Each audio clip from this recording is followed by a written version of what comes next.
Hello and welcome to our midnight feature presentation for It Is Always Midnight Somewhere. Forgive the jitteriness of the model, we don't know what that's about, but it looks like things are going well. Pressing start recording now. And say hello to the legend once again. Hello, everybody. Yep. Hopefully the stream's running. We're in a different place. We managed to scrounge up some cash and get a few nights in a hotel. Woo! But yeah. Oh, By the way, I go. checked the stream. It appears to be working just fine. Okay, good. Great. Alright, so we are back with Awful Hospital, seriously the worst ever. And last we left off, we managed to find our way into the maternity ward. Ooh, Yeah, we're going to the maternity ward. here we go. Three, All right, 2, 1, and a new chapter begins. but we got to talk about slobs first. Motherfucker. Ogleach, talk about slobs. Alright. Hey, Okay. There's a lot to go through. mm, The slobs have become a pretty big part of Awful Hospital, which isn't to say that they weren't pretty much planned from the beginning, but their concept didn't start to solidify until we finally saw the horde of fern slobs at the end of the morgue adventure, and didn't completely finalize until around the time we took control of Jay. As we enter the next half of the series, they're going to become even more significant to the story, and we're going to find out some things about the way they are and why they are that. Hopefully, not everyone will see coming. think. Ui. As you've surmised if you've read the series, and this is not the very first page you're seeing, a slob, as it's understood at this point, is sort of the ultimate expression of a malady. For Jay, slobification revolved around whatever problem the hospital believed he was there to fix. And if Crash hadn't busted every bone in his body, this is what neck brace Jay might have turned into. Hmm. Little long neck. Hmm. Though, though Slob was originally Jay's own nickname for them, it felt so simple and catchy to me that it instantly became their official name. And it's possible Jay actually picked it up from someone else. Ugh. Ooh. Ah. Like our main humans, slobs are drawn as quickly, simply, and sloppily as I can get away with, but their design motif draws very much from the Resident Evil series, especially the Lickers and G mutants from Resident Evil 2. We do not want to know what a liquor is. So, moving on. Oh, it's the new Minecraft mob. It's a counterpart to the Sniffer. Shut up. Alright, let's continue. Sorry. This sort of bestial, clawed zombie demon creature isn't really one of my favorite design styles these days, and more than a little worn out by countless movies and video games. But I was pretty gaga for it in my early teens. And the reference is more than just a little aesthetic. Is more than just aesthetic. We've now seen that slobs aren't necessarily bad, or at least no more so than any poor, confused animal trying to survive. And that was always one of my immediate thoughts when playing these old horror games. Any creature really deserve to be seen as only a monster to be destroyed, however unnatural or however dangerous it may be? I know that canonically, the monsters in Resident Evil are usually far beyond reasoning with, but I still like the possibility that maybe they'd respond to kindness if someone had ever tried.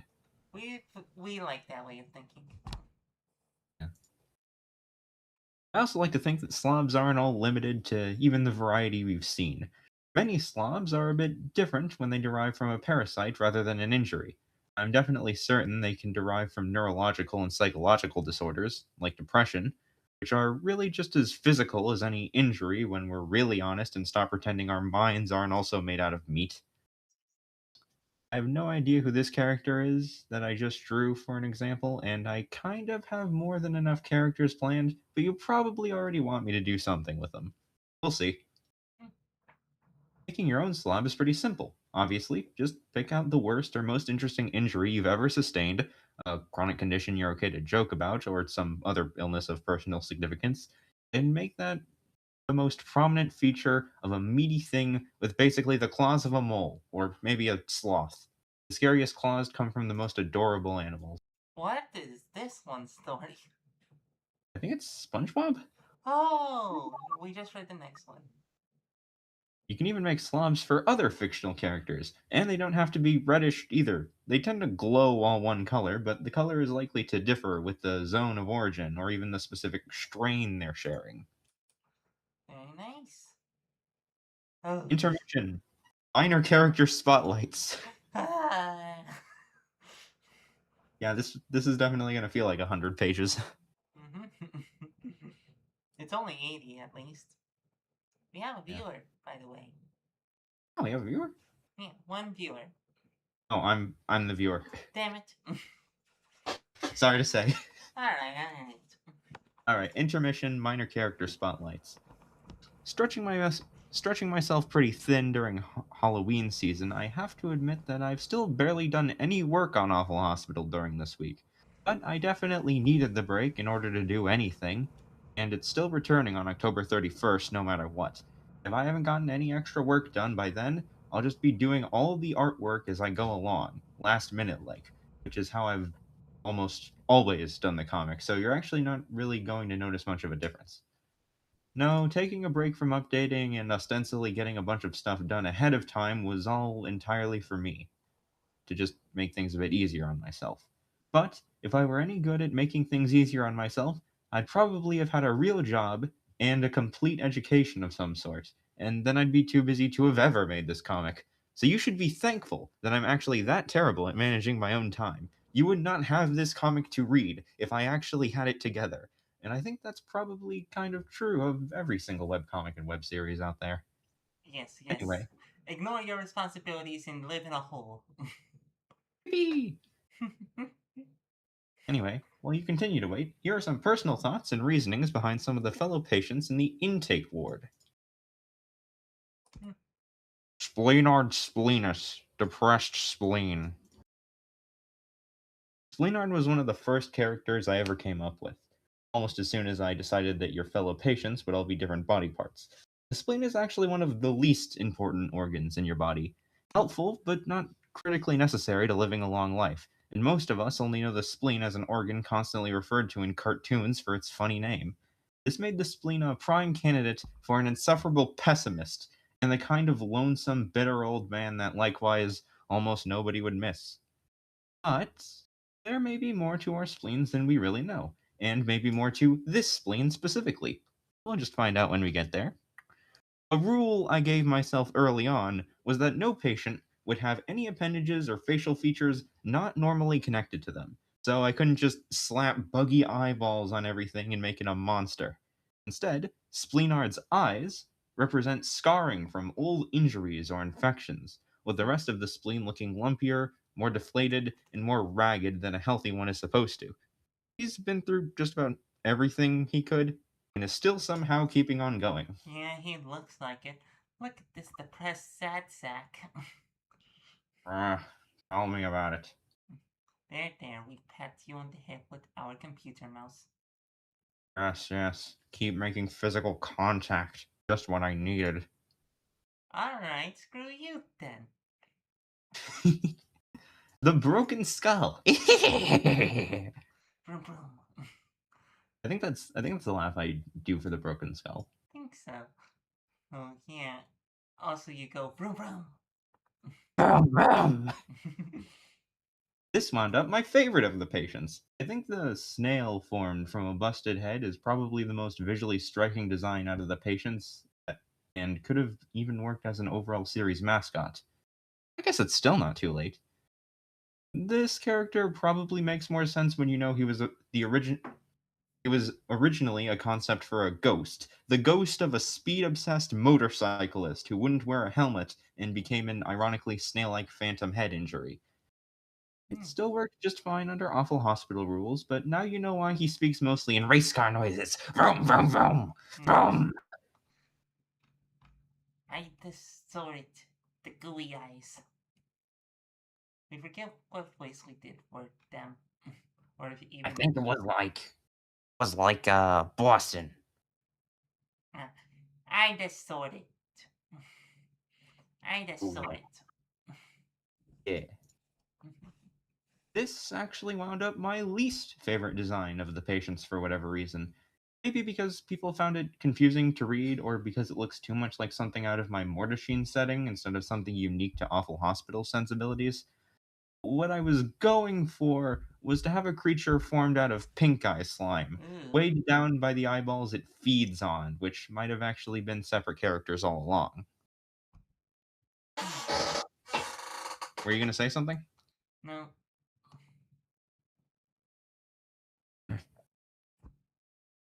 We just heard that loud chair. Yeah, I rocked back to get some water. Fair enough. Ida at least helps establish the running joke that none of these beings are suffering the problem you think they are at a glance. The pink eye monster has a bad case of lice, which also wound up being tiny clowns because, zone stuff? That was honestly pure improvisation based on your comments and feedback, like countless other things in the comic. And I still wasn't sure at the time what kind of tone or total level of weirdness I was going for. Does it still fit with the feel of the series? I don't know. We liked it. I will say, it doesn't feel that out of place considering that the cake painting was once a clown painting. Yeah. Yeah. We You think could, it you was could just because of the clown painting that it became clowns. Bogleach, pass it off as something the Parliament did. Bogleach, add more clowns. Bogleach, become Andrew Hussey. Bogleach, don't. Just don't. Yeah, Bogleach don't. We still need to watch like those readings of Homestuck with You that Elroy did. Yeah. Mhm. Angus Cobb, the Crooked Spine.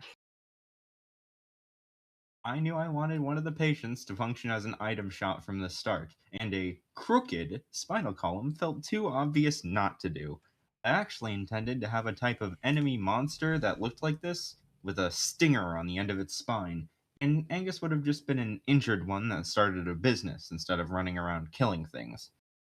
I still like the idea enough that maybe I shouldn't have just ruined it, but it feels like it conflicts with what I actually want these organ things to represent. The rules of this setting are pretty flexible, though, so maybe there's still room somewhere for his more violent cousins. Hmm. Yeah, Like Lacey, the wound. I do kind of like that idea. Yeah. By the way, if we do meet those more violent cousins, I am going to do the exact same voice for them. They're all going to have this transatlantic accent. Oh, beautiful. We love it.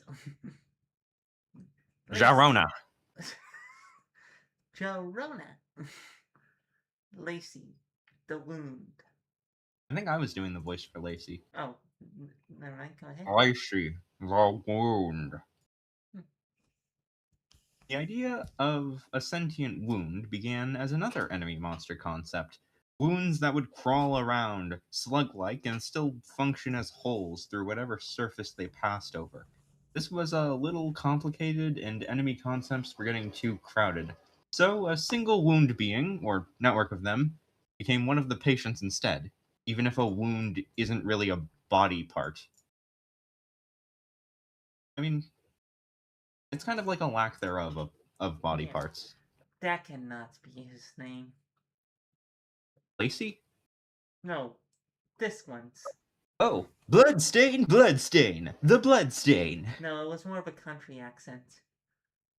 Bloodstain, Bloodstain, the Bloodstain. Hmm. You know, in my mind, I was trying to go a bit more like jazz musician, but he definitely is like Southern. Yeah.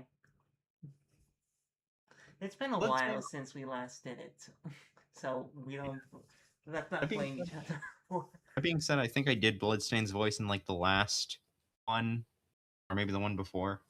Hmm. Although I definitely remember maybe shifting his voice around a little bit, going more Southern, Yeah.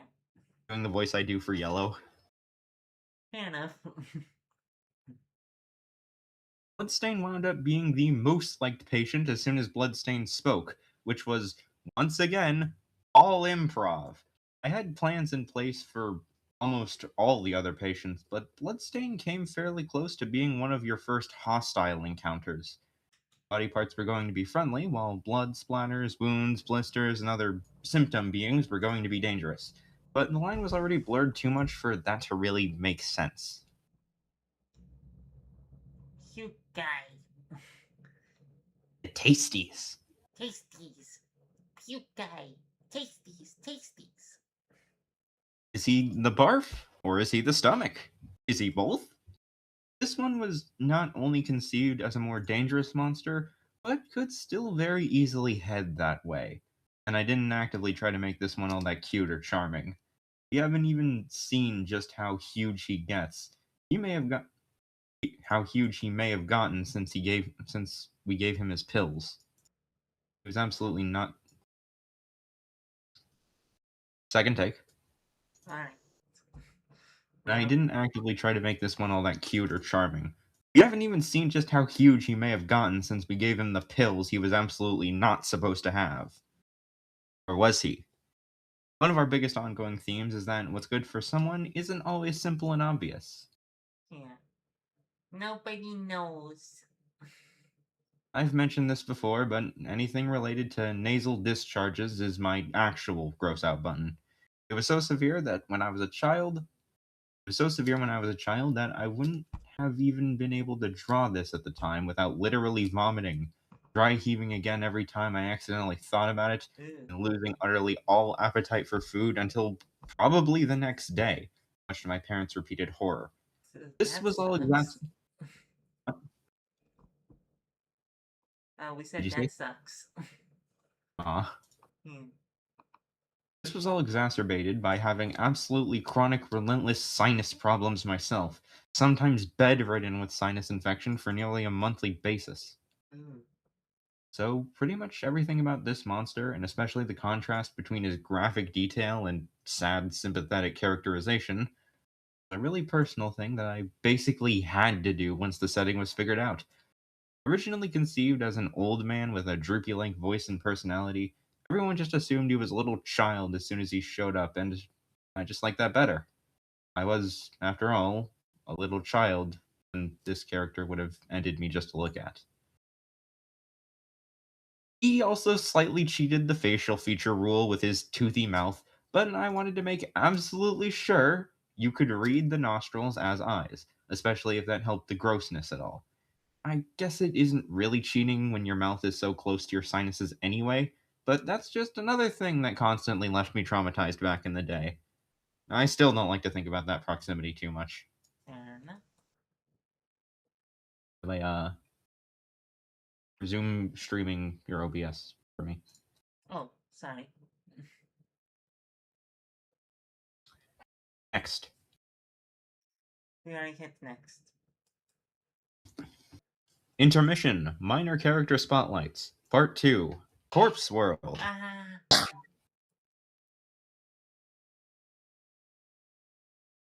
I'm honestly still not sure just how I feel about the Corpse Zone story arc.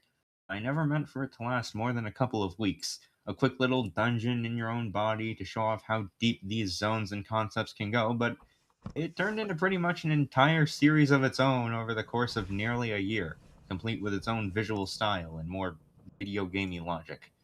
Did we go too far off the rails? Maybe. Though that's often my favorite part of any other series. I have to say I'm a bigger fan of the thriller arc. Probably. I'm gonna look that word up. Alright. Fair enough. Yeah, it is bark. Yeah. I'm a bigger fan of the thriller bark story arc in One Piece than all of the rest of One Piece put together. And I think it even holds up entirely on its own, with or without an understanding of the rest of that series. I guess by ballooning a simple side quest into something so big, I at least proved to myself I was capable of actually building to a climax and wrapping up a storyline, which was a pretty important exercise for the comic itself. Sorry. Dr. E.M. Balmer! I fucking love. I was gonna say segregation, but it's not segregation he liked. It was what was it? Colonialism. Not colon. No. It was Gentrification. the not like colon. It was like the thing. What's Gen- the Gentrification? Gentrification, thank you. Yes. My name is Dr. E.M. Balmer, and I love gentrification. Yes. And liberalism. Sure. Dr. E.M. Balmer. I've always loved kid-safe villains. Those bad guys who are just plain mean, grouchy, goofy, and mostly intellectual to the point of being more Ineffectual. ineffectual, sorry. No Mostly ineffectual to the point of being more sympathetic than menacing. The purest form of this is the Gargamel, that rotten jerk who lives to terrorize some innocent community of tiny people, friendly monsters, or talking animals. The idea of a rotting corpse as a world with its own people had come to me long before Alpha Hospital and was almost the main focus of the series in the first place. And I knew it would have to have one of these dorky bad guys. It makes sense in the rules I established over then an embalming machine. Bulmer's personality is based heavily on Arctos, the Gargamel of the German Australians. Wait, Australian. No, yeah, that's Australian. I would have assumed Austrian because, Yeah. Germany, Europe. Austria. Yeah. Yeah. I mean, they're not just Europe, they border each other, they speak the same language. Anyway, the Gargamel of the German Australian series Tabaluga. And I think of him as basically having the same voice. I don't know who Arctos is, and I Yeah, definitely. we looked at the link and he seems to be like a sentient evil snowman. We think just continue with your regular, bomber voice because at this point we just love it. Thank you! The more you support my voice, the more gentrification I get to do. No! No! I fucking love gentrification. No! Bomber! Dr. Bomber! Please be reasonable. No, I'm we're making mad a scientists. We gentri- can't say be reasonable. But please, I'm have some making a morals. I'm making a gentrification themed trading card game. What?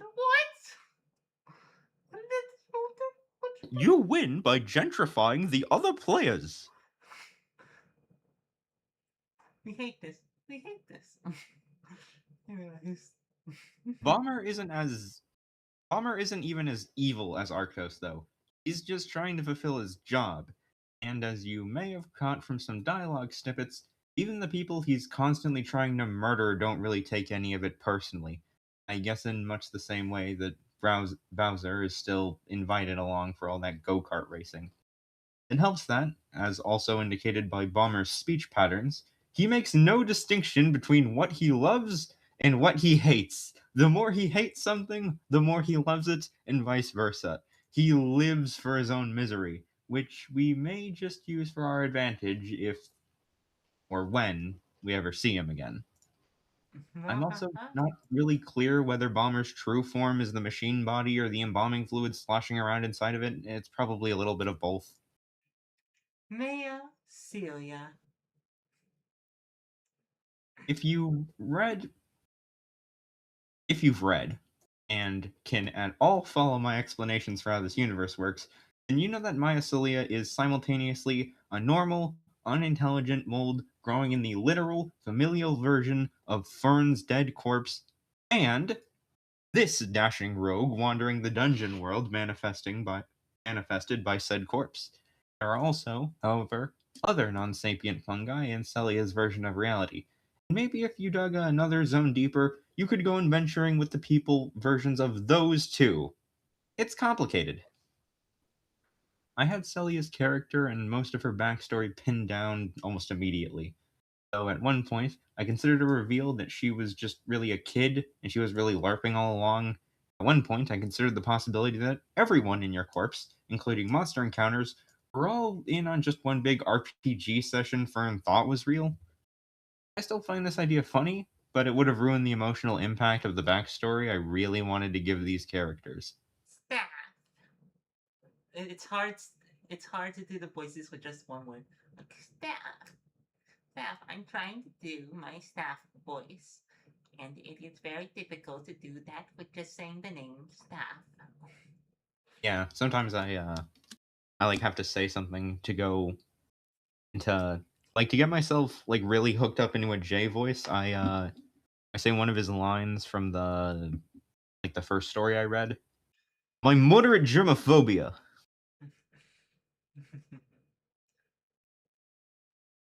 Anyway, bacteria are naturally the main inhabitants of biovessels, the dominant people, or the closest equivalent to humans. Giving them all little masks of keratin was a world building idea kind of out of left field, just because I wanted to give just because I wanted to have a common design motif with a fantasy feel to it. Staph does not represent a single bacterium, but a being manifested by one entire strain of staph bacteria in Fern's body. So, in our world, Staffy exists as billions and billions of bacterial cells multiplying and dying inside of Fern every second. And every other bacteria person we saw is, similarly, the concept being for one strain of one species of bacterium. Fireball! Maggie! Yeah. Although I think Maggie's voice was a little gravelier. Fireball! Maggie! Maggie. Yeah, just like that. Yeah. In the same vein, Maggie's species represents all of a corpse's insect activity. As long as a dead body has maggots, its biovessel zone will have a being like Maggie, or her mentor, Magatha. Despite representing maggots, Maggie is an adult, and Magatha was basically ancient. You hear that, Rule 34, artists? Alright, continue. These beings spend many, many layers in their maggot form before dissolving into a gigantic swarm of tiny, mindless fly-like things they regard more of like an afterlife than a metamorphosis. And their ability to control these flies is analogous to communing with the dead. Aw, that's sweet in a morbid way. Yeah, I bet Maggie would love divination. Yeah, she would. Up close, I think these flies would be ever shifting, chaotic motes of prickly legs, black hairs, and multifaceted eyes, rolling little balls of the concept of flying insects. I think the next step in the life cycle would be these flies eventually finding another corpse zone, mingling with its flies, and filling up a trash can with their own dead bodies until a new maggot like being starts to grow inside. Tricia. I don't have a whole lot to say about Tricia, who is kind of a throwaway side villain, except that she is not the sexually transmitted Trichomonas vaginalis. There are actually several protozoa in this group that can be found as parasites or harmless freeloaders in the human body and other mammals. Metal. Okay. Metal and Hyde.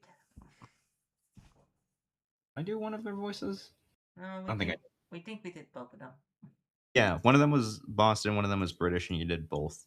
Yeah, forget whose was who. We think we did it in the correct order.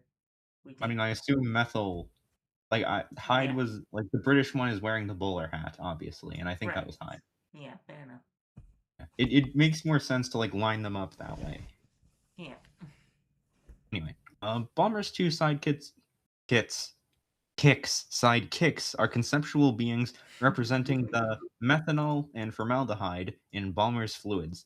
This does mean that their root concepts are anchored to the same embalming fluid that I just said might be Balmer himself.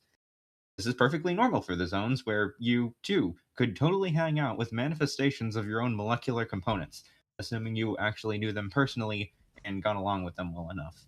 They may represent your molecular components, but they still have lives of their own out there in the virtually infinite perception range. Worms. The worms crawling, the The worms worms crawl out, the worms play pinochle on your snout. They eat your eyes, They eat your nose as they you begin to decompose. Sorry, please continue.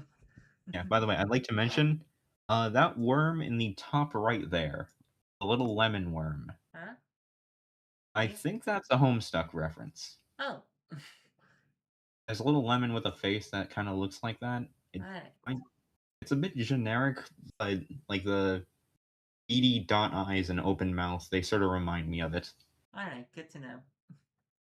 In the real world, Worm is a term so broad it's almost meaningless. We use it to denote most, but not all, boneless animals with elongated bodies, a set of criteria so common in nature that worm is only slightly more specific than the word creature or beast.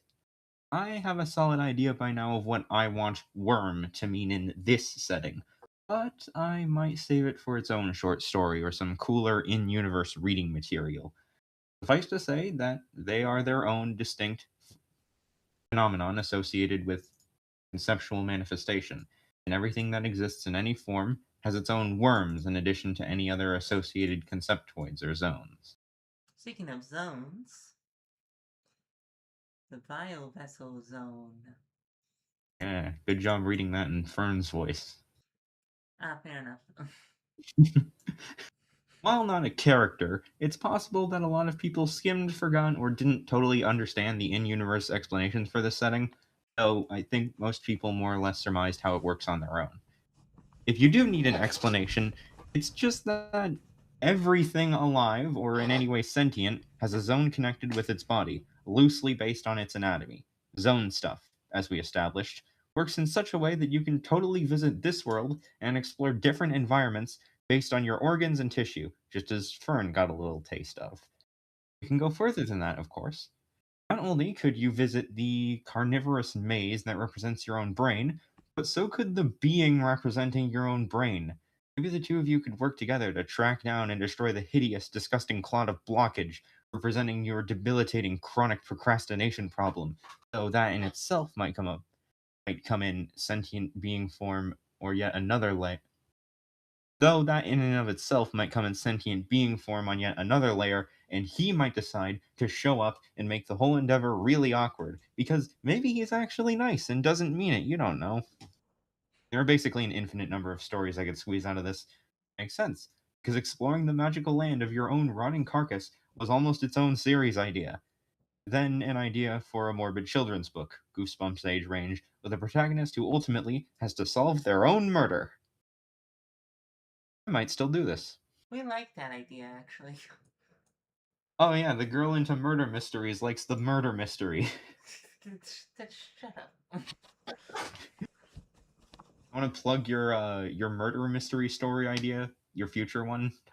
We think we may save it for when it's when we actually start writing it, and rather than just have the concept down. And also, I, as an author, barely know what it is, or Fair enough. Fair enough. It was one and of your that other alternatives. I think the first I heard about it is just now. Okay. Okay. Sorry. No Anyway, worries, no worries. a short, creaky hall soon opens up into a vast, cavernous new chamber. Oh, wow! Happy Happy birth! birth! Great minds. Think alike, the fools really. What a goddamn dump! Approach the window. The boxy window being Yeah, the boxy window being already appears to be staring at you, but you'd rather make sure it's safe. Willis, can that window person get me into trouble? Oh, Winterfred's not really smart for a grown-up. She's super easy to fib to. Willis, that's not nice. But thanks. Here goes nothing. You remember this being, or one just like it, in the surgical ward lobby, but never had the chance to talk with it. Beyond the glass is only pitch blackness, and its filthy plexiglass slowly crackles as its eye holes somehow blink. Hi there. Welcome. We certainly don't have any visitors these layers, but we're dumping aggressively prohibited under the quarantine and subject to instantaneous termination and all that business, right? Oh, right. Well, see, that is, so I guess you couldn't possibly be anything other than the very same emergency assistance the doc keeps on filing for. She sure took them layers enough. Bureau crabs, right? Ah, exactly. Exactly that. Bureau crabs. Don't I know it? That really I'm getting sick to death of patients who can't seem to stay put in their own wards. But I hate wasting perfectly good food, right? Right. Play along. Fish for info. So, what do you know it? The bureau crabs hardly told me anything. I might have to be brought up to speed on this whole situation. Yeah, that's pretty typical. The last few weren't properly briefed either. Last few? Oh, it's been a little quirky around here. Lots of things. If you ask me, I think staff might be going missing from the zone's fundamental continuity. It just seems kind of unlikely we would have left ourselves so grossly underprepared, right? Well, of course, seems pretty quirky in here. Yeah, so my job's just to welcome you and tell you where to put yourself early, but I can tell you a thing or two. For one, you're not the only emergency temp we've had, but you're the only one intact with these layers. The temp janitorial squad lasted the longest, but they got slurped all inside, upside, outside by a dome fiddler. Ironic, right? Uh, you bet. Basically, we've been hit with some critically unstable patients. Real end of all things kind of hubbub, including what might be our patient zero, from what I'm hearing. But it's all pretty hush hush, right? If you're meant to know much more, Ginny will fill you in when she assigns you your jobs.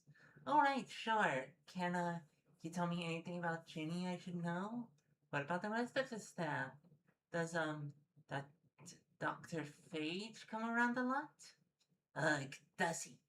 Tops my smears off that guy. Does a good job as you can expect, given the sheer workload he's given with any given sublayer. But he's in and out a little more than seems necessary. And, I don't know, seems like the current situation might be taking a bit of a toll on his senses. As for Ginny, well, same story to be honest. Peas in a pod, those two. She means well and she's been keeping things together the best she can. But the ward and her grasp on her reality, but you might find her a tad eccentric to work with, and whatever you do, don't look directly into the back. The back? Yeah, her eyes aren't in the front, but the back, well, not everything can have a perception that undiluted without conceptual fracturation. If she asks you to, you're probably okay. She usually probably knows what she's doing. So the rest of the doctors, let's see, Tori's currently busy with our zeros branchinations. Roy's off in his ward trying to make sense out of its communicative behavior, if that's even what it's doing anymore. And Fleetgood's around. I just Who's realized there's a character called Rory. Rory? Motherfucking Rory Knight. We were thinking Rory Williams from Doctor Who, but to each their own. Nah, it's Noelle's secret cousin. Someone's been opening dark fountains. Yeah, fair enough. Who's around? Uh, the pets guy. I don't really know if he's supposed to be around, but he is. Like I said, quirky lately.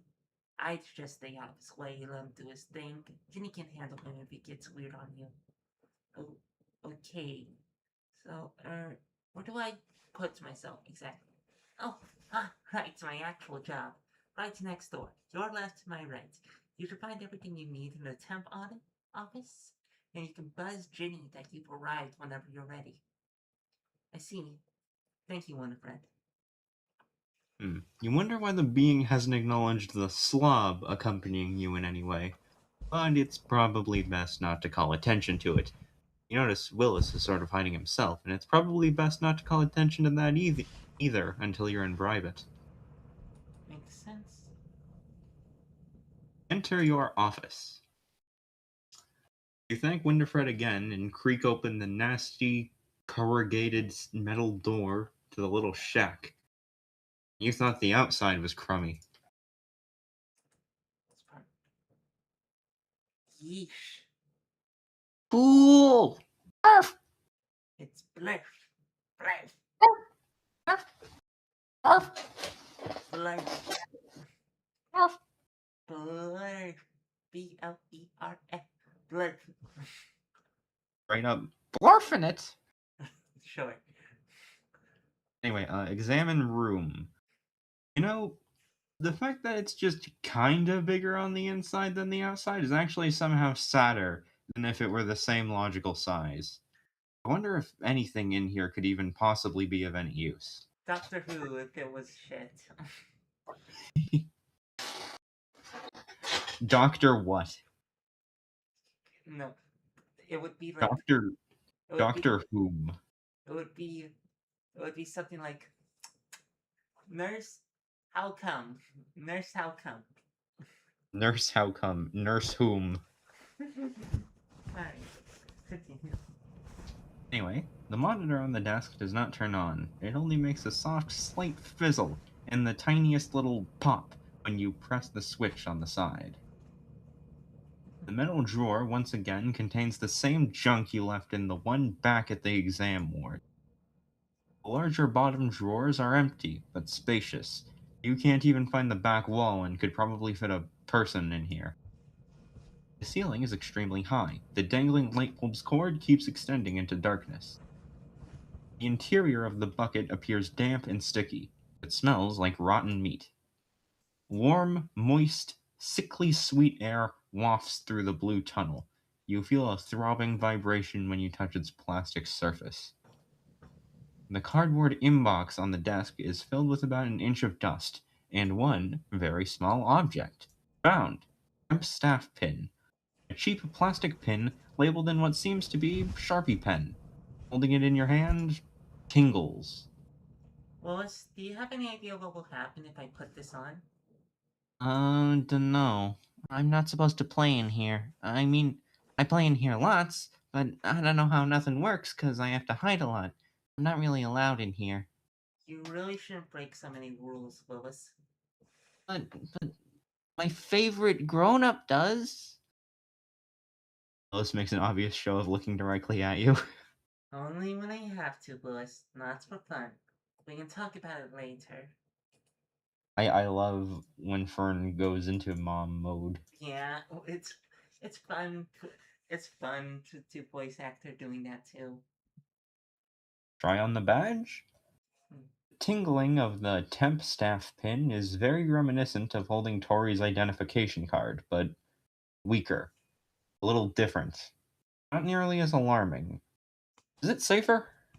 Is it safer? Only one way to find out, really. You try it on for just a second, or whatever passes for a second in one of these layer things. There you are. Act casual? Maybe it's the badge, maybe it's the obvious context. You know the huge horrible thing slithering into the very suddenly claustrophobic shack is unmistakably this Dr. Ginny you keep hearing about. You take a seat and try to look friendly. Willis and the eye thing have hidden themselves in the desk.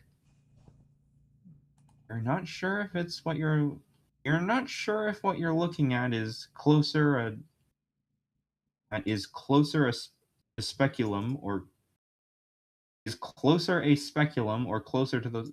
Yeah, there should be the word "to" in here, I think. Yeah, fair enough.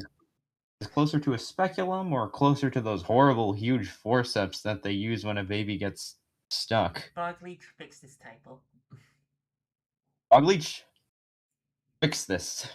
Bogleach, marry me. Bogleach, donate to her Patreon. Yes. We don't have a Patreon yet, but we will one day. Bogleach, donate to her Cash App. I don't know. Yeah, Bogleach, donate to our Cash App. I think Bogleach has a Patreon. Bogleach, we want a divorce. Bogleach, you want the kids. I'm pretty sure Bogleach has like an actual girlfriend. Oh, fair enough.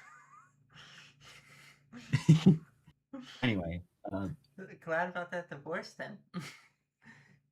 you suppose it's a sort of multi-purpose what's it, or a general impression of all that crap they stick you with at a real maternity ward. In any case, it positively reeks of alcohol and aloe. The smell of cheap, dried up hand sanitizer and its rubber glove body undulates on the floor like a stranded eel, continuing out of the door into the darkness. Its huge, glistening eyeball looks up and down in audible, wet little twitches before the thing blinks, shakes, and finally begins to speak, as though its mind was somewhere else entirely. Oh, my goodness. Wherever are my manners? Just barging in like this? They must be so confused. The state of the world has undoubtedly shifted once again since you would have been briefed, or has it? Can't say I can be so certain from the inside. You'll just have to wing it through. We'll just have to wing it through your orientation. I'm Dr. Ginny Specula, but I prefer Dr. Ginny or just Ginny. Of course, most of my patients call me, wrong one, wrong one. Kidding. Well, mostly kidding. Okay, but listen to me prattling on. Yeah, we got a word in, or have you? Let's talk about our wonderful new temporary support staffer. That's you, dearie.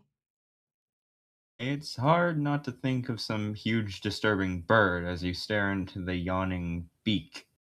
Yes, the stork really does deliver babies, who would have thought?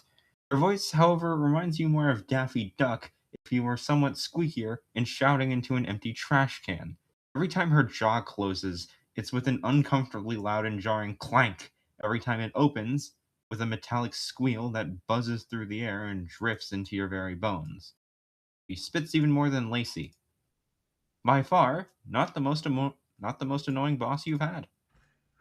Amazing. Amazing that that's true.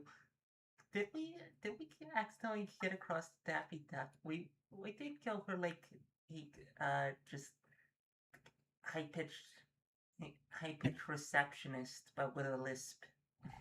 I didn't hear a lot of. I mean, was that a lisp? We don't know. No, like lisp is like S to TH. That was more like like S to SH, I think. Fair enough. Anyways, Or is that still a lisp? I don't know a lot about lisps. Anyway, neither do we. conversation mode. Carefully. Okay, this monster thinks you're staff, but she also thinks you're undertrained staff, so you've got some room to screw this up. But you don't know how much room. Let's be careful what we say. Well, there's not that much to say about little me. You can call me Franny. Franny. What was that? Branny? Seriously?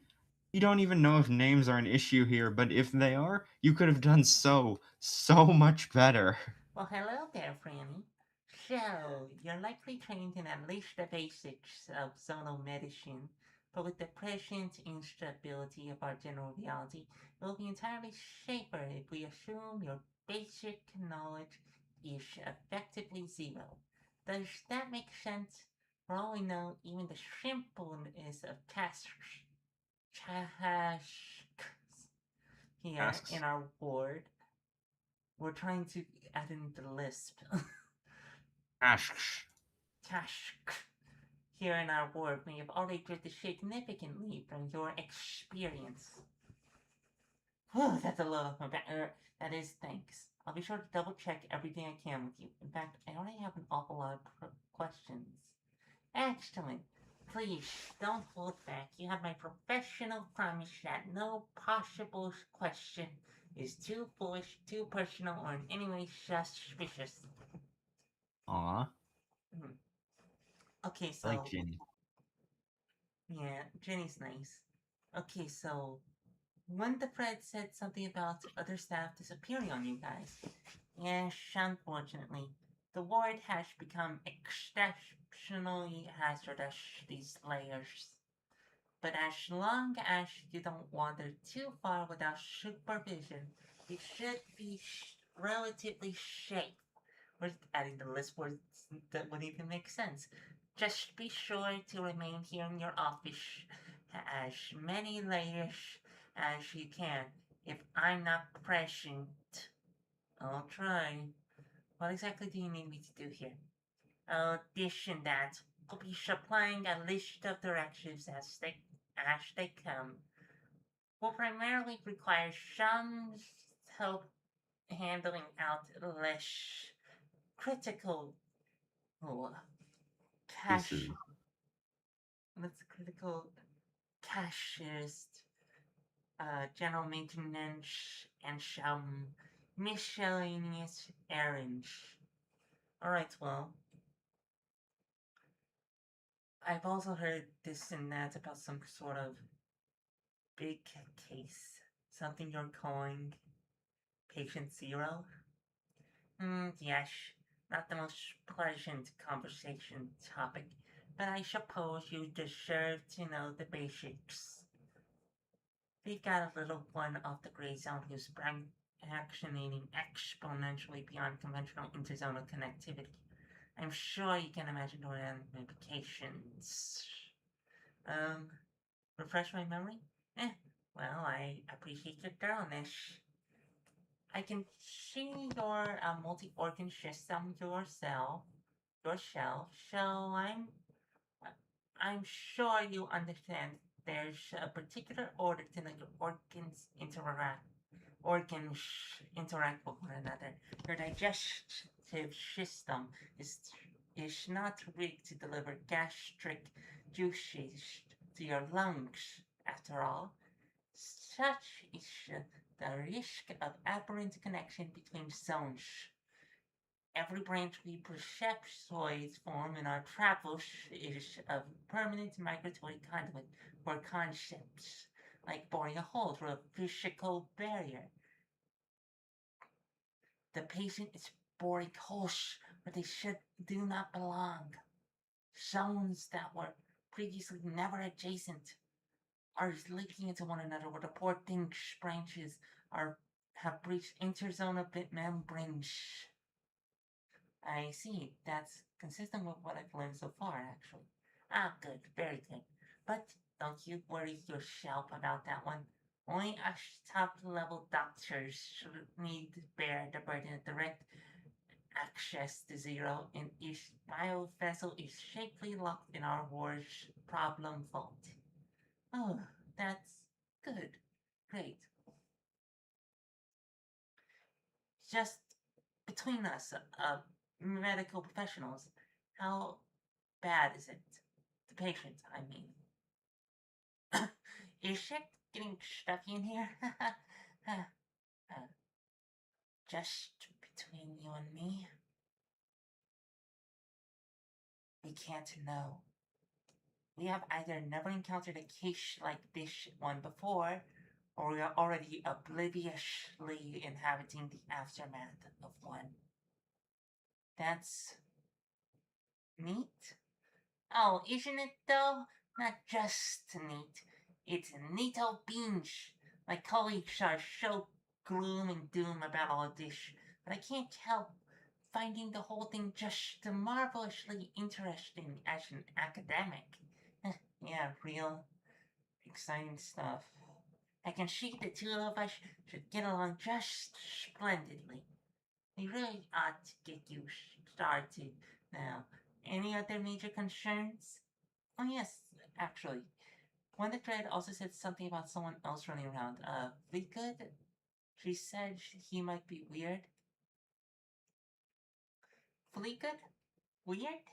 Ah, why, the fantastic Dr. Phineas Fleetgood is neither unusual nor in any way suspicious in the slightest. He said so himself. He has been nothing but a tremendous boon to our work with. Dog. Sorry, what was that last word? I think I misheard something. What? Dog. Word up. Veterinary. Word, after all, Dog. is half of our focus. You and I will be dealing primarily with Dog. But if you have any questions about, Our dog. you should be asking the good doctor. Right, I think I'm done. Questions now. Better get to work. Dog. Dog. Dog. Anyway, leaving your companion. Good improvisations on the dog, by the way. Yeah, I figured you would like the word under that is baby. I figured you were gonna say the word baby under that, but We were just trying to read what it said over the word baby. it was like the word baby and the word dog. I think like that's supposed to be like the like this like there's some zonal issues with differentiating babies and dogs, Yeah, and so seems that's like a it, yeah. anyway. Leaving your companions behind for now, you follow Ginny as she slithers back out into the ward. Alright, Franny, let's go over the basics. B-wing. Ginny explains that this is the more public face of the ward. Beyond this door are the education services, examination rooms, and other facilities for parents to be. The A Wing. This is apparently where more private internal work is performed, including special cases and the problem vault she mentioned earlier. Dr. Fleagood's wing. You're told this is where that Dr. Fleagood spends most of his time treating, dogs? The word is still overlaid with baby whenever Jeannie speaks. Jeannie's Just, office. just knock. You ever need her. Ginny, just out of curiosity, where are you keeping that zero patient again? Oh, that would be the B-Wing's problem vault. Don't worry, we've got it locked up nice and tight in the Bosch maximum security containment chamber. Not even Dr. Phage is getting in or out without my personal approval and direct supervision. Truth be told, though, we can't rule out that I may need your assistance with that one on some layer or another. It's an awfully big maybe, but we'll see what you can handle before we upgrade our clearance levels. No pressure. Right, no pressure. So, what should I be doing first? We can leave that up to you, dearie. I could show you around more, accompany you on a few basic tasks until you're comfortable working alone, or I can leave you to go your own pace. There's work to be done just about everywhere, and I'm sure there's plenty you can figure out on your own. You can always change your mind if you need me. What will it be? Uh, let Ginny show you the ropes. Alarmingly, you don't have to say anything for Ginny to seemingly know your answer. Excellent. Let's start with a nice, easy one. Hmm? This is. Uh-oh. Don't tell me you even. Don't tell me you even need a refresher on basic egglet care. I'm sorry, I'm sure I can't. No, it's alright, really. I'll walk you through it.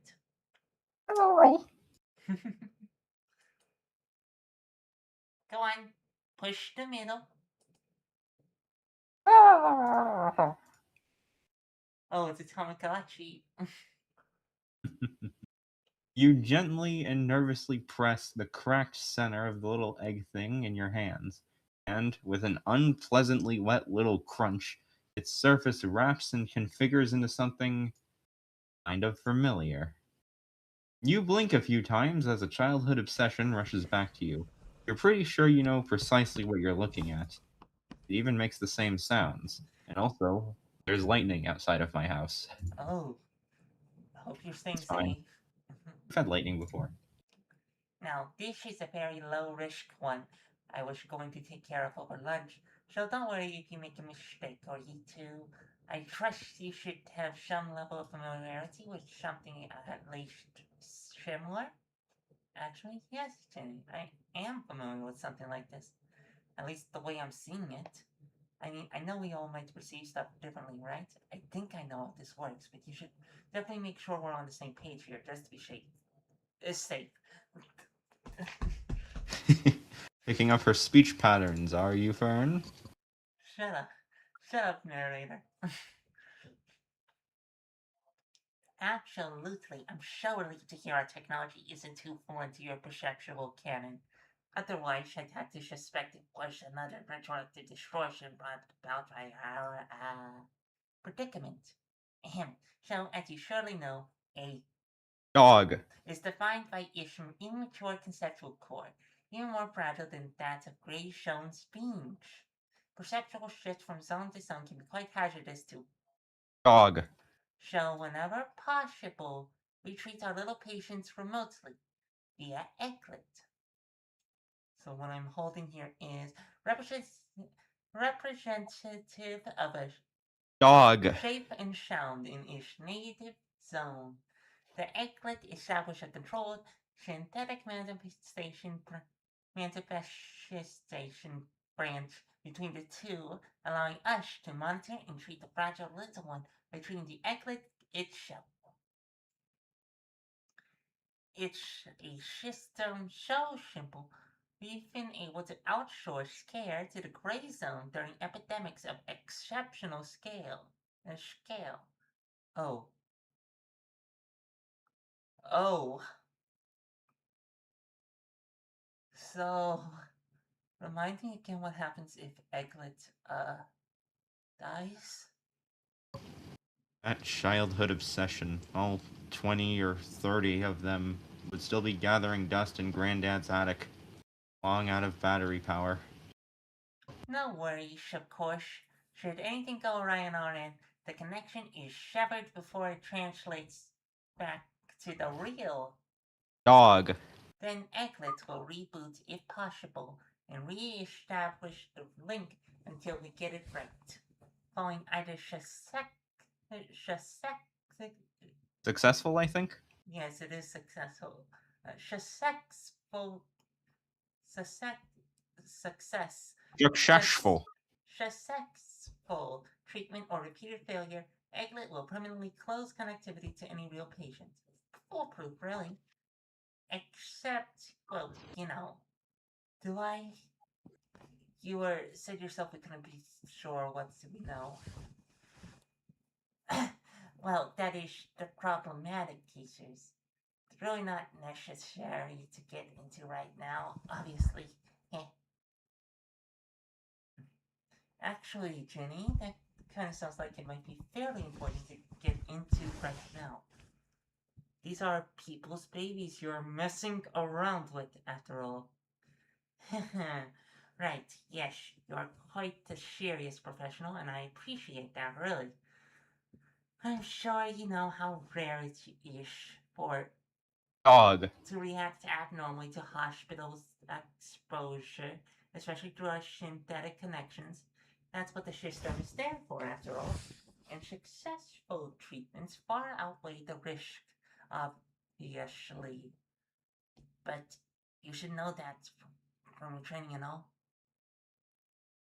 I can't be sure, remember?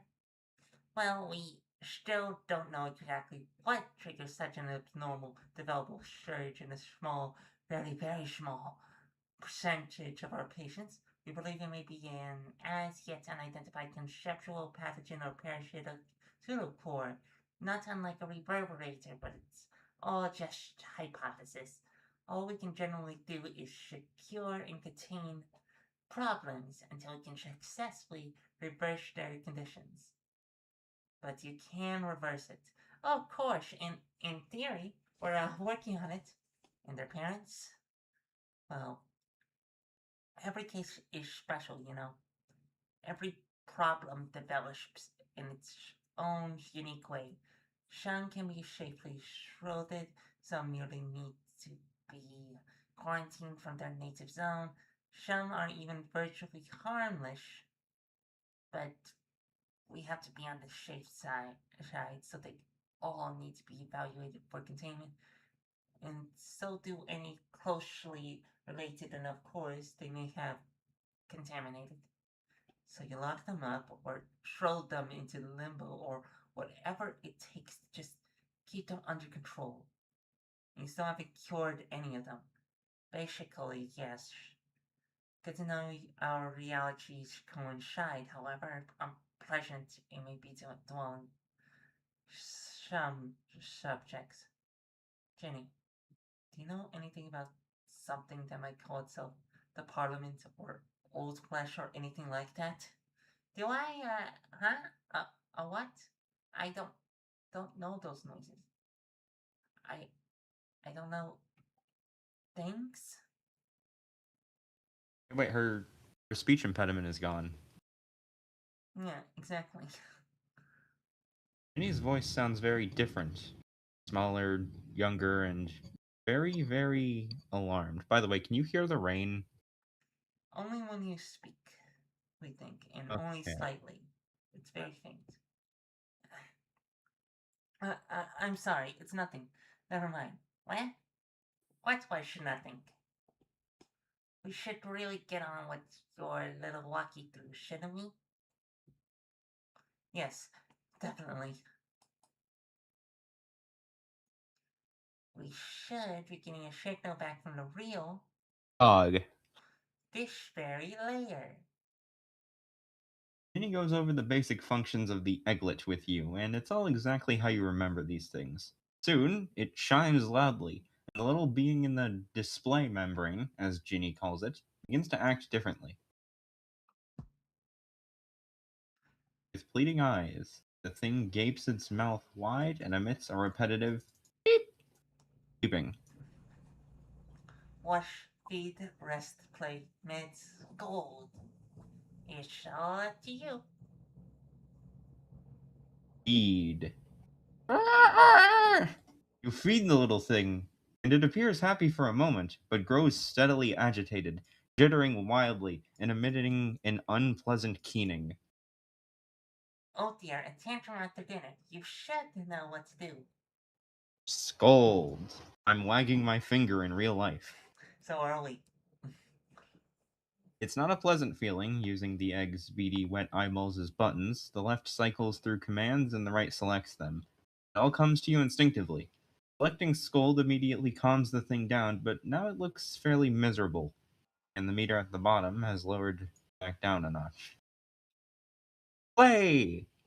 You're torn between play and meds. You tried cheering it up by pressing play, but it only deflates. Medicine!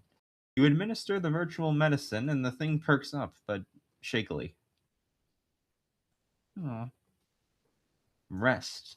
You quickly select rest, and the health meter fills to the top. Not bad. You've clearly done this before. Of course, subjects from different zones will indicate their needs quite differently. Not all of them will be this straightforward. We can now return this egglet to staff, to stasis. Let's head over to the archive. The egg closes up again. It's warmer than it was, and you can feel a soft pulse. Hmm. Follow Ginny. Ginny slinks her way to the A Wing, a structure that looks uncomfortably like a big stomach and leads you around the perimeter of another massive chamber. Mind the forward viewing. The ward tried to separate itself from the problem vault, but I'm afraid the resulting gaps are just letting in a nasty abyssal draft. Here we go. Just deposit your completed egglet through the slot. Our archivist should handle the rest. Gotcha. And what if I need the problem vault? While you converse, you push the egglet through the hole in the door, as instructed. You hear it roll along some sort of chute or tube on the other side before a plunk as a metallic chittering sound. It's probably okay. Shouldn't need that. Problems are rare, as I do believe we just discussed. If something were to go wrong with a patient, I should expect you to come straight to my office. Anything else you need, I suggest going through the supply room to the right. And if you need to unwind, our complimentary employee cafe access is open 24 gelatoons per endomoite, 7 endomoites per nanospiral. There's also, uh, hmm, Huh? Sorry, I thought this wing had more facilities, but maybe I'm just tired. You, you can possibly handle yourself from here, but I'd be happy to show you around more or answer a few more questions. It's your call, Fanny. Uh, ask a few more questions. Oh, there's a creature. A Yum creature yum in the yum top yum left. yum yum. And also something here. On I I don't want to keep you tired, Ginny, but I still have a few concerns. How will I know what to do next? Can you tell me anything else about Fleetwood or the problem cases? Do I have to be careful of anything dangerous around here? Jenny really does seem worn out. Her metal jaws stretch wide in what seems like a yawn, her eyeball blinking heavily as she collects herself. Hmm. Don't worry, dear. The computers are down. We don't know why, but I'll have an analog cash list manifesting in your office, and Egglist should arrive by tunnel. Fleetwood, well, just stick to your job for now, and let him stick to his. I'm sure you can figure out the rest, but you can swing by my office if you're stuck. As for dangers, well, so long as you don't stray too far from hospital duties, you shouldn't run into much worse than the odd tissue bandit or flab grabber. I'm sure you can handle yourself well enough. Off a lot of those, little white things around here. Mud boots or something? Is that a bad sign? You know how it is with parameter deterioration. Just be glad they're not dolphins. Right. Well, Jenny, I think you could use a break. You're right. I can figure stuff out on my own. I always have so far. I don't want to, but I'll be no good to anyone this overworked. There's just one more thing I almost forgot. If you find anyone or anything trying to tamper with the vault, or worse, trying to get to patient zero, and they aren't my shelf or Phage or one of the other doctors, stop them by any means necessary, even immediate termination.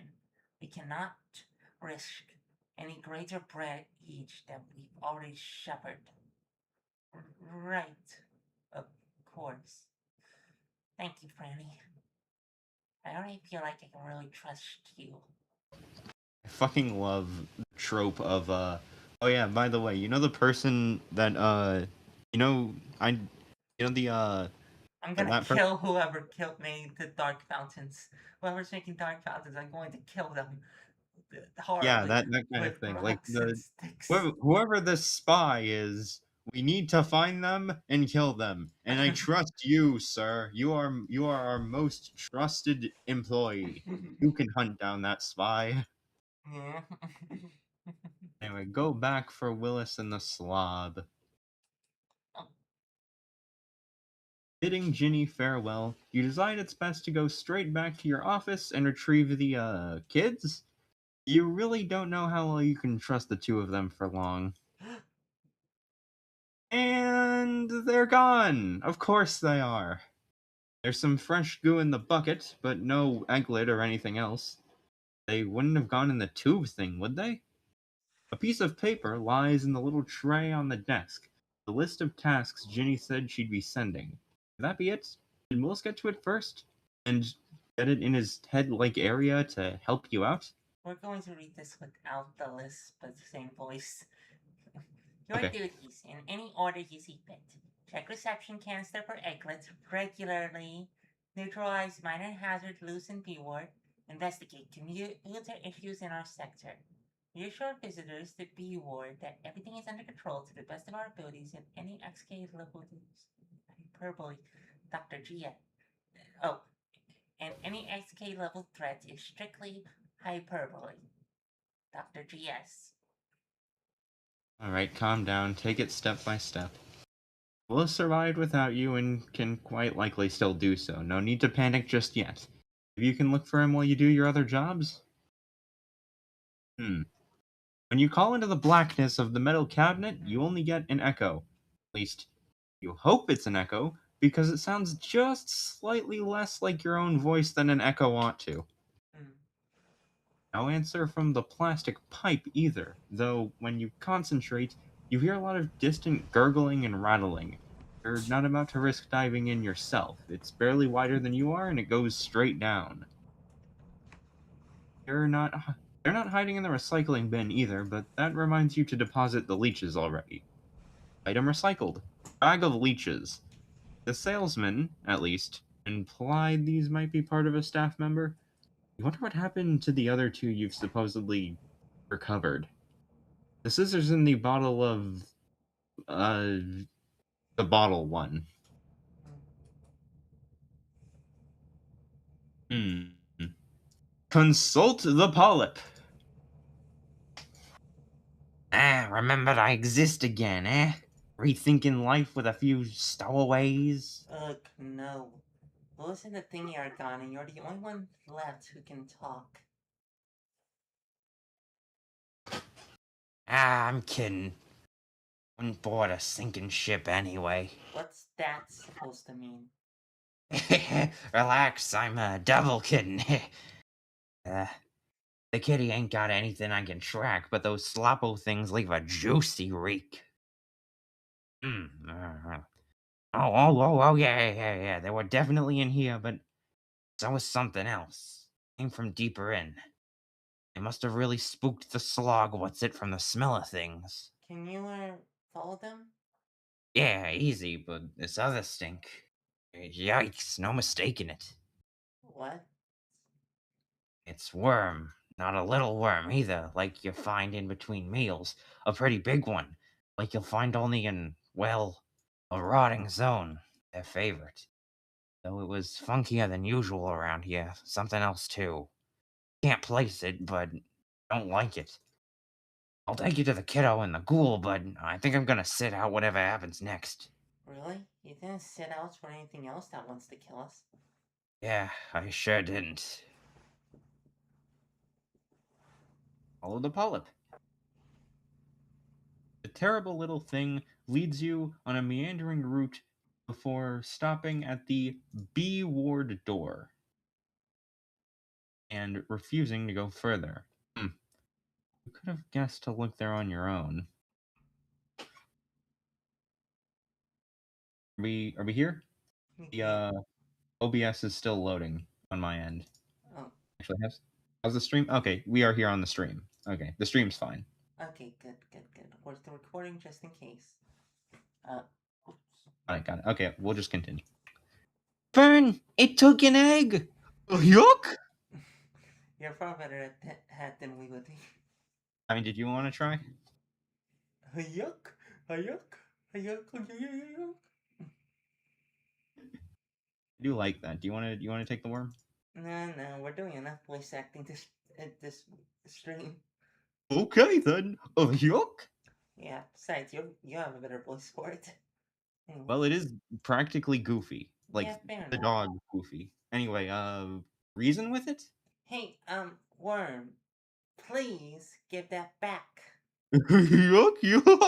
The worm surges forward. You barely manage to duck out of the way as it snaps its blocky, crooked teeth where your face was just seconds ago. Choose your action. The egglet emits a pitiful peeping sound. You don't care if it's artificial and it can just disconnect from its patient. That's the sound of something in distress. And what's this thing even want with it anyway? Something else feels off about this whole situation. There's a weird sense of urgent dread that feels somehow familiar. We just want to stop to say, we love ice slobs, like ability names. Do a hurt. No. Weird sounds. Use a thing. Use a thing!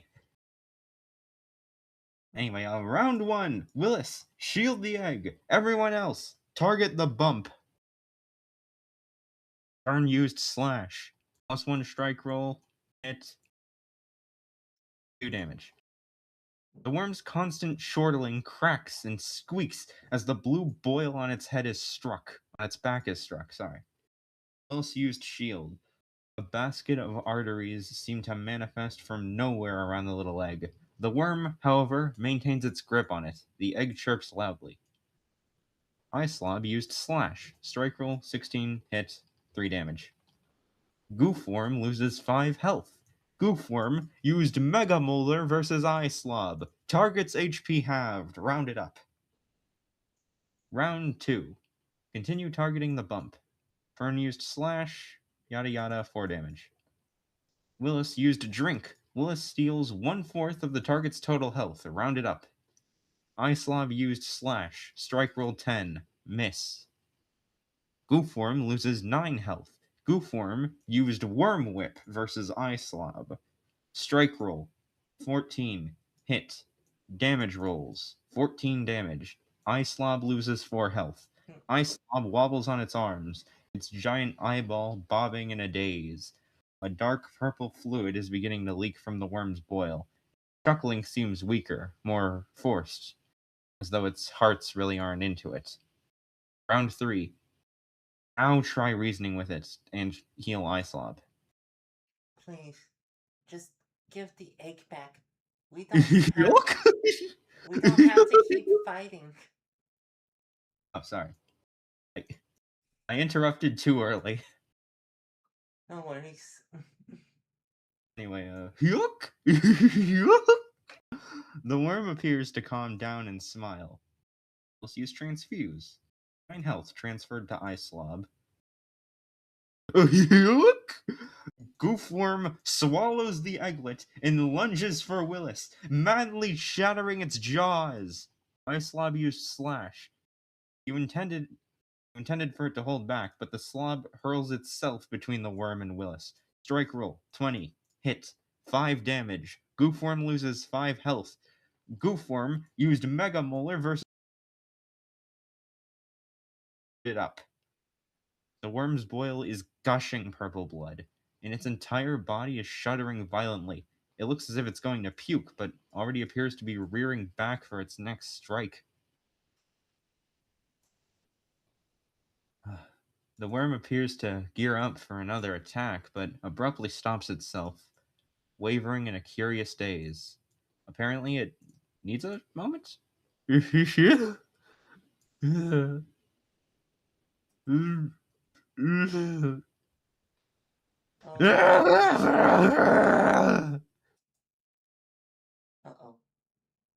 A familiar, an alien shape hovers upright in the air as it regards you with a wild, blood-red eye. Uh-oh. As the last droplets of worm blood run cleanly off its slick flesh, the thing blinks, clicking its bony jaws a few times, and emits an ear-splitting squeal!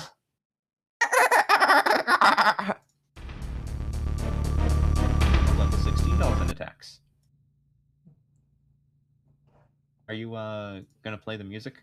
No, it's a bit too loud in terms of the audio mixing. I think. Okay, fair enough.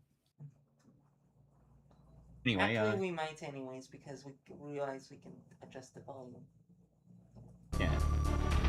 Hold on, let me check the stream. Right.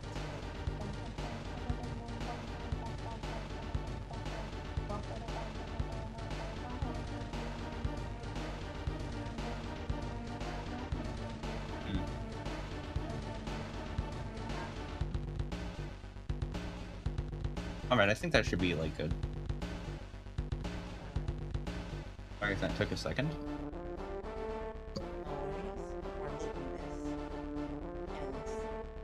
Anyway, choose your action. Yada yada, we've seen this. Round 1. Burn. Deploy Kidney Stone. Willis. Drink. Slob. Block.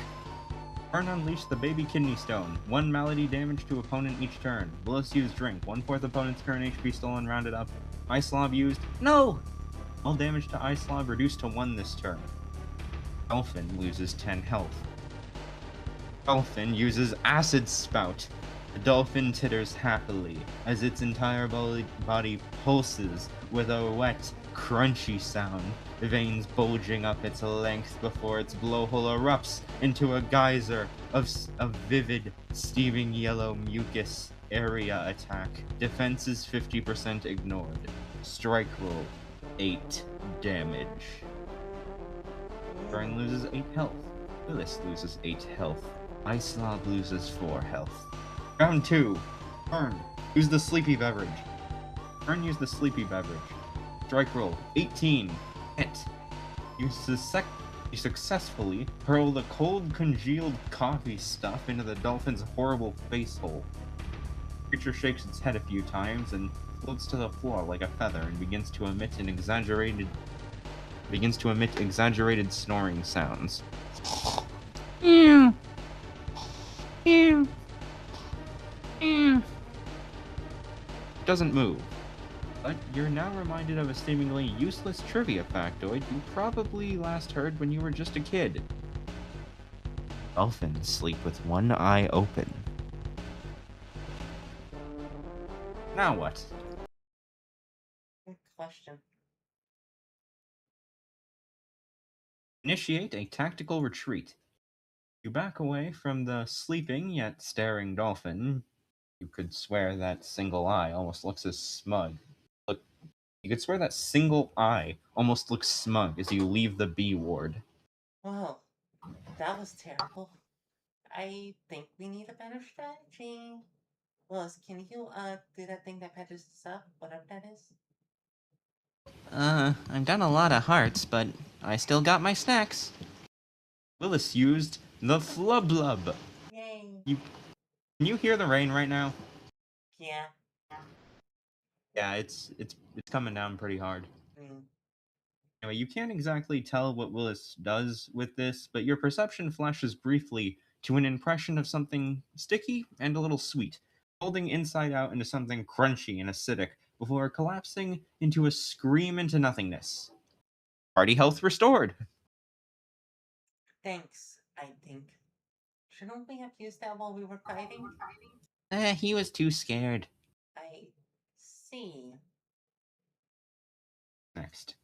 Dr. Ginny. You don't want to bother the doctor, but the dolphin seems like a pretty serious problem.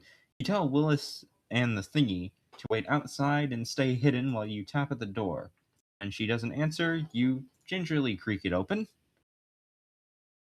A huge cold room is one big box of polished The huge cold room is one big box of polished concrete, air softly whistling through its myriad Swiss cheese holes. There is nothing here but you and the endless lengths of Ginny's arm body, whatever it is. The central heap rises and falls slowly. The doctor? This the little yeah. Jenny, hello. I don't want to wake you up, but we can glue it again. She's completely out of it. You can hear the muffled clicking of her metal beak from within the heaving pile as she mumbles in her sleep. Doctor, there's a problem. A dolphin? No, no. Different. Jenny? He's so sick. Fine. Too late. What? Too much butter. But what was that about you? She continues to snore and mutter, but it's all nonsense again. She's not waking up despite her reassurance that you would come and get her if something went wrong. Okay, try something else. You didn't want to force Ginny awake if you don't want to force Ginny awake if you can help it, and you've dealt with tougher than that dolphin, haven't you? Haven't you?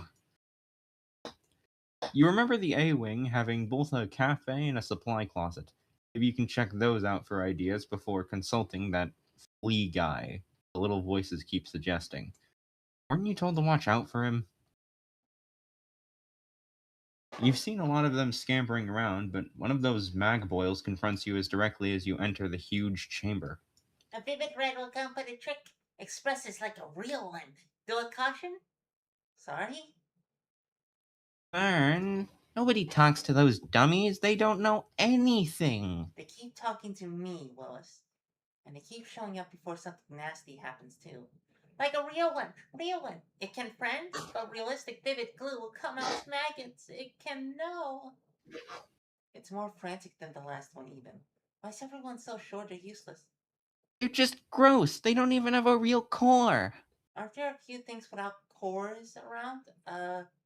Revolvifiers or something? They're called reverberators, Fern. Duh. No, those guys have a thing where a core is. It's just gross. It's not like anything. And nobody thinks that might mean something? Lots of stuff doesn't mean nothing. Like a real one, like a real one. Real, a vivid? Will come out, come out, come out. The little thing wobbles in place a bit, squelches its bubble eyes, and promptly scampers away, rubbery feet plopping wetly on the worn wood floor until it disappears down a crack. Next, investigate the supply closet. Putting the little creature guy out of your mind for now, you creak open the crooked closet door embedded in the back wall. As usual for this place, you're met mostly with an extremely eclectic assortment of forgotten old junk. But some of it might just be useful. Plus 40 used bandages. They were still in their box and even in their individual wrappers, but opening them up confirms that yes, they are stained with old blood and other fluids. There are even hairs clinging to several of them. Disgusting. But now you're a little bit richer, so long as this is still the money system around here. Filthy rags. These appear to be hardened and rusty with uncertain varieties of grime. Sleeping bag. Rolled up tight and a bit tattered in pieces. It smells faintly of urine. You're not sleeping in this thing anytime soon. Did you have something you wanted to... Did you say something? No, I just have hiccups. Okay. Mannequin hand.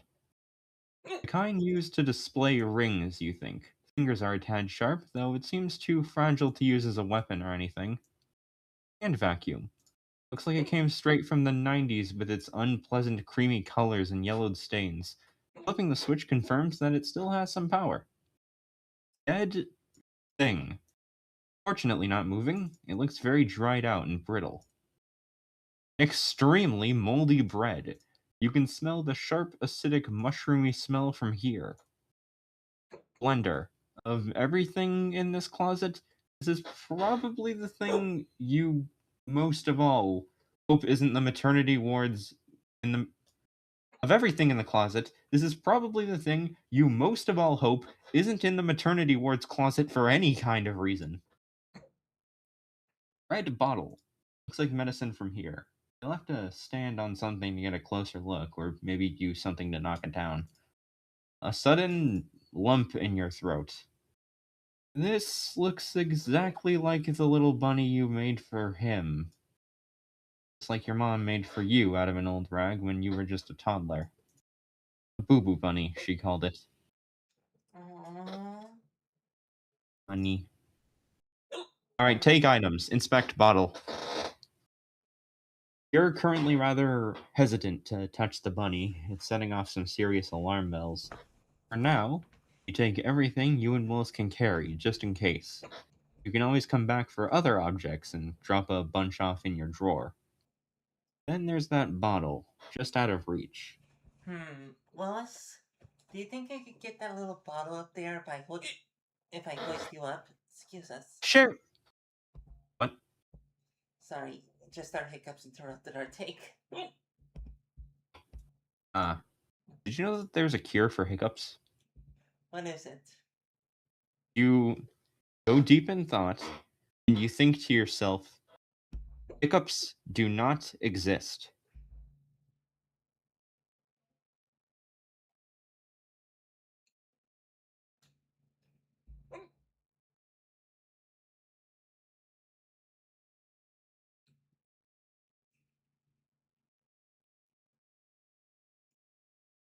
You can just make that up to make us look silly. Oh, Moist Critical like did a video on it. Ah, okay. Actually, wait. Can I try something? We think it actually worked. Oh, wait, cool. Anyway, Sure, Miss Fern. you use the tip of your sword to lift Willis onto the top shelf. He brings the bottle over and drops it gently into your hands. It's something. Dr. P's recharges syrup. Dr. Peas. For your child. And you can click on it. Oh, we can't? Oh, yeah. Oh, it's just a list of, like, things. Usage for emergency explosion of internal components. Warning alert, Dr. P's Meta Corporation is not responsible. Directions for organisms O-947 layers do not exceed 1 amount during use. It contains ingredients of 100% purifiable existence. Natural compounds demonstrated presence within vicinity of Dr. P's regenerative syrup. Dr. P's regenerative syrup is guaranteed to be a product. Dr. B's regenerative syrup has been detected to a test with an observed result. Do not expose this to indirect observation for more than 7/10 of the blue-white circle phase. Not tested on multiple gray spheres. Not proven to be always highly flammable. Not known to cause total skeletal explosion under tested conditions. May be harmful if harmful. Absolutely not recommended before or after consumption of food matters. What is this stuff? It's Dr. P's Regurgia syrup. Aside from that. For your child. What? Okay. What do you want? I mean, I assure you, miss, it's completely safe. It contains ingredients of 100% verifiable existence. Ah, fair enough, fair enough. And as we all know, things that exist cannot be deadly. Exactly. I peer reviewed all of these symptoms myself. That's not how peer review works, but we like your style. I thank you, doctor.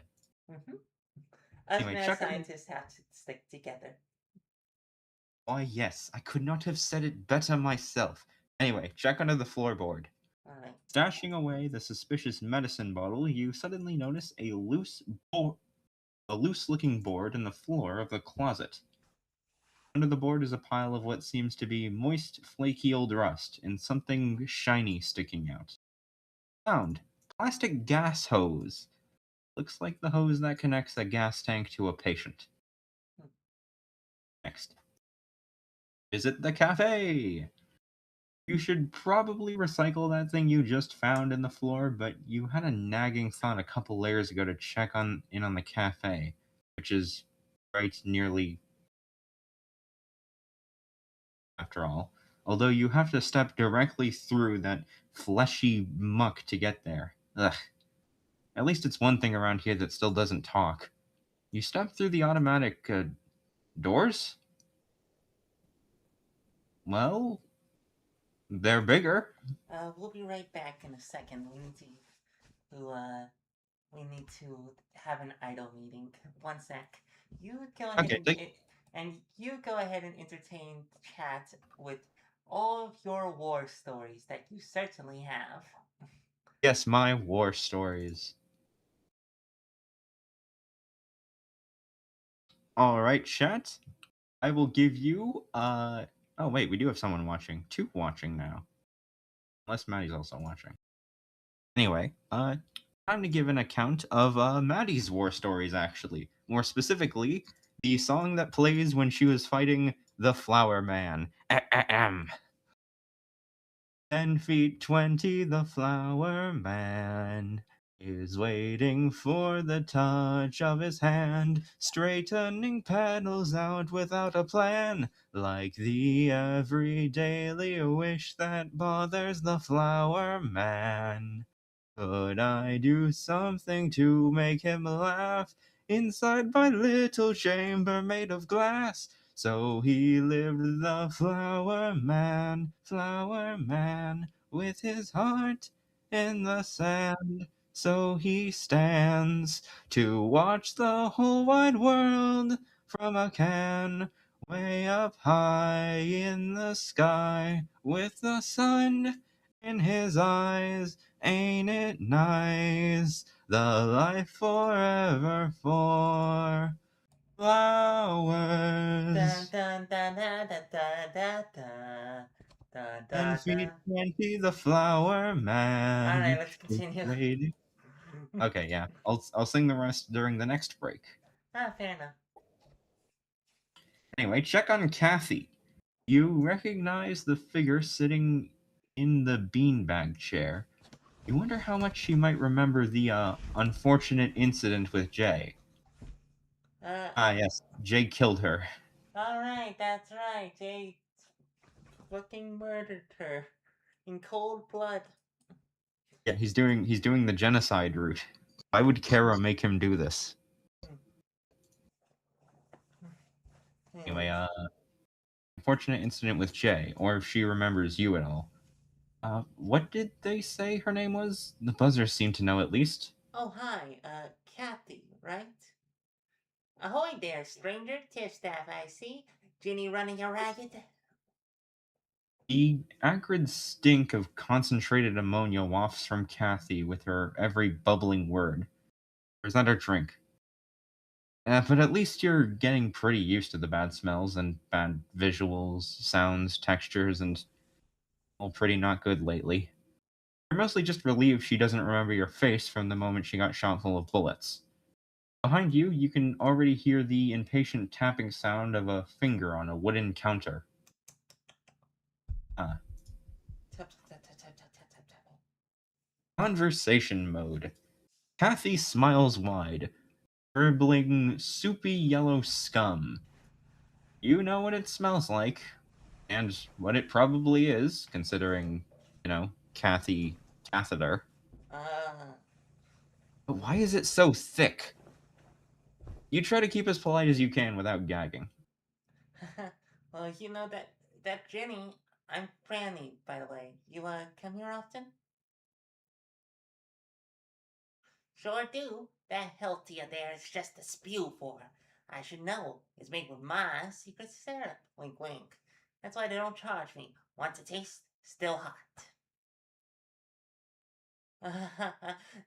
No, thanks. That's sweet of you. I just have a sensitivity to that. Oh, I'm sorry to hear that. Well, they cater to taste across the whole wide range, you know. You look total bio.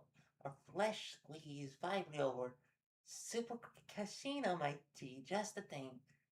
The Chino is especially sleek this spiral. They get the sauce from straight from the necrozones and ask for the snout squirting wax for a thicker surface film that'll really coat the nozzles on the way down. I'm not sure what else you might enjoy, but you kind should probably avoid the squange this phase if you're not interested in total bio-vessel inversion. Maybe you're feeling adventurous though? They did get the froth just right this batch. Oh, but just listen to me gushing about drinks again. I can't help it. I'm a connoisseur. There's something about fluids, you know? That all sounds lovely. Actually, Kathy, could I ask you a little advice? I am having a bit of a problem, and I'm not keen on bothering Jeannie. She, seems like she really needs her break right now. Oh, my, of course. Always glad to help out a fresh face. Don't hold it, dear. Don't hold it in, dear. Just let it flow. Uh, well, there's a dolphin problem? A what problem? Sorry, Franny, didn't catch that. Dolphin? Hmm? Oh dear, I think we're on a bad connection. Or whatever you may be trying to tell me is a self-censoring conceptual hazard. It would have to be a juicy one to exclude hospital staff. Well, we've certainly been down that river before. How about this? What isn't your problem? Would that really work? Well, it isn't, not a lie. It isn't an object. It isn't nice at all. It isn't something without flippers. It isn't something that doesn't start with D. The, it isn't totally awake right now, but I don't know for how long. and it isn't something I seem to be strong enough to fight right now. Shucks, that is some potent info block, and I only caught half of that, to be honest. But I can tell this thing's really raining on your parade, and whatever you tried so far has been a bit of a wash. If I'm correct that this is some sort of pest problem we're communicating, they tried the usual poisoning or trapping route? We'd have to consider an ideal bait, of course, something we'd find an exceptionally tempting food source. I guess that's one thing to try. Thanks. I'll mention it. By the by, that's what I'm getting such a whiff of. Oh, by the by, what's that I'm getting such a whiff of, if you don't mind my asking? Smells crystallized. By the way, I would like to mention that like half of her dialogue is piss jokes. Thankfully, we've been missing that. Like literally, like a bit of a wash. Like it's all urine or some other fluids. Oh, you see. Yeah. Anyway, show her your sword. You're not sure if this is a good idea, but you decide to bring out the giant jagged kidney stone you've been using to hack apart monsters. You've taken for granted just how weird and gross that is, and the fact that it was left behind by the very first such monster to threaten you and your family. You decide against showing her the baby stone for now. Oh my, what a specimen. We've been through quite a lot with this one, if half the strings I'm snowing are what I believe they are. Sorry, I really didn't plan any of that. I just sort of wound up with it, and it turned out to be really handy. I probably shouldn't have it. Well, she doesn't seem to feel that way. Her core is largely dormant, but the aroma tells me she's been quite content with this arrangement. You fed her quite well. Oh, that's, nice to know and not creepy at all. So glad we agree. These are strange layers indeed, many unexpected dangers slipping in from one zone or another. I'd stick together for now if I were you two, though I have just the juices to spare if you don't mind me sprucing the old gal up a bit. Huh? Choose an upgrade? Enhanced Jaggedness. Successful strike roll inflicts an automatic 3 additional damage.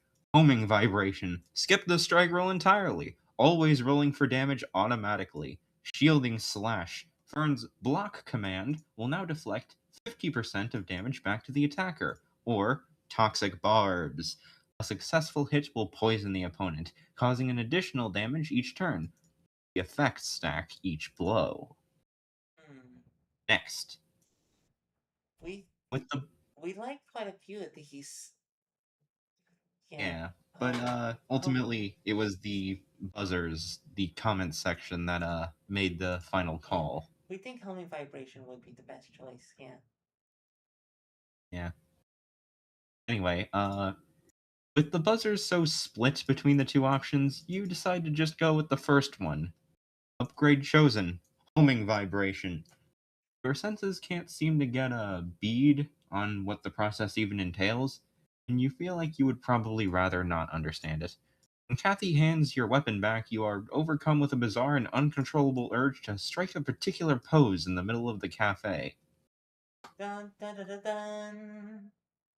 Da da da da dun dun dun dun dun dun Okay, da da da okay, da da. okay. I've been possessed by the spirit of Siva Gunner. Anyway, did you just hear some sort of triumphant music in your head? You feel kind of ridiculous. Wow, thanks. No problem. Feel free to see me again if you go up another 2 levels, Franny. If you don't mind, I should really finish up my break and get back to work in a few layers. Those bodily fluids, those bodily fluids won't sample themselves. You know that one comic where it's like a doctor and she's got like a glass of wine. She takes a sip and she goes, "Ah, yes." And then she says, "You definitely have diabetes too, patient." No, we didn't know that, but we're glad we do now. Should I get the comic to show you? Sure, why not? Mhm. Uh,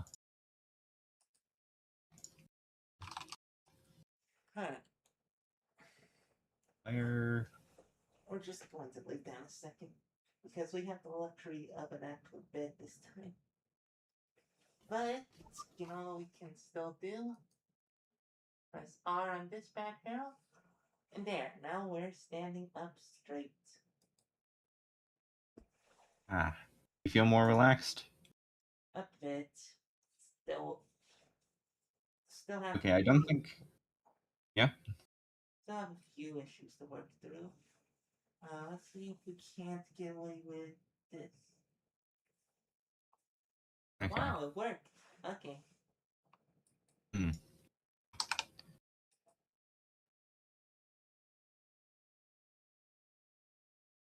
It surprisingly worked. Okay. Oh, weird doing it though. Anyways.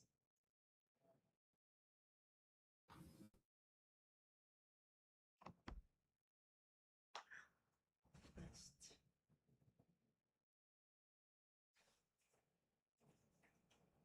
Ah, yes. I found the comic, by the way. Alright, alright. Let's just take a look at that first. Look at that color. The smell and the taste.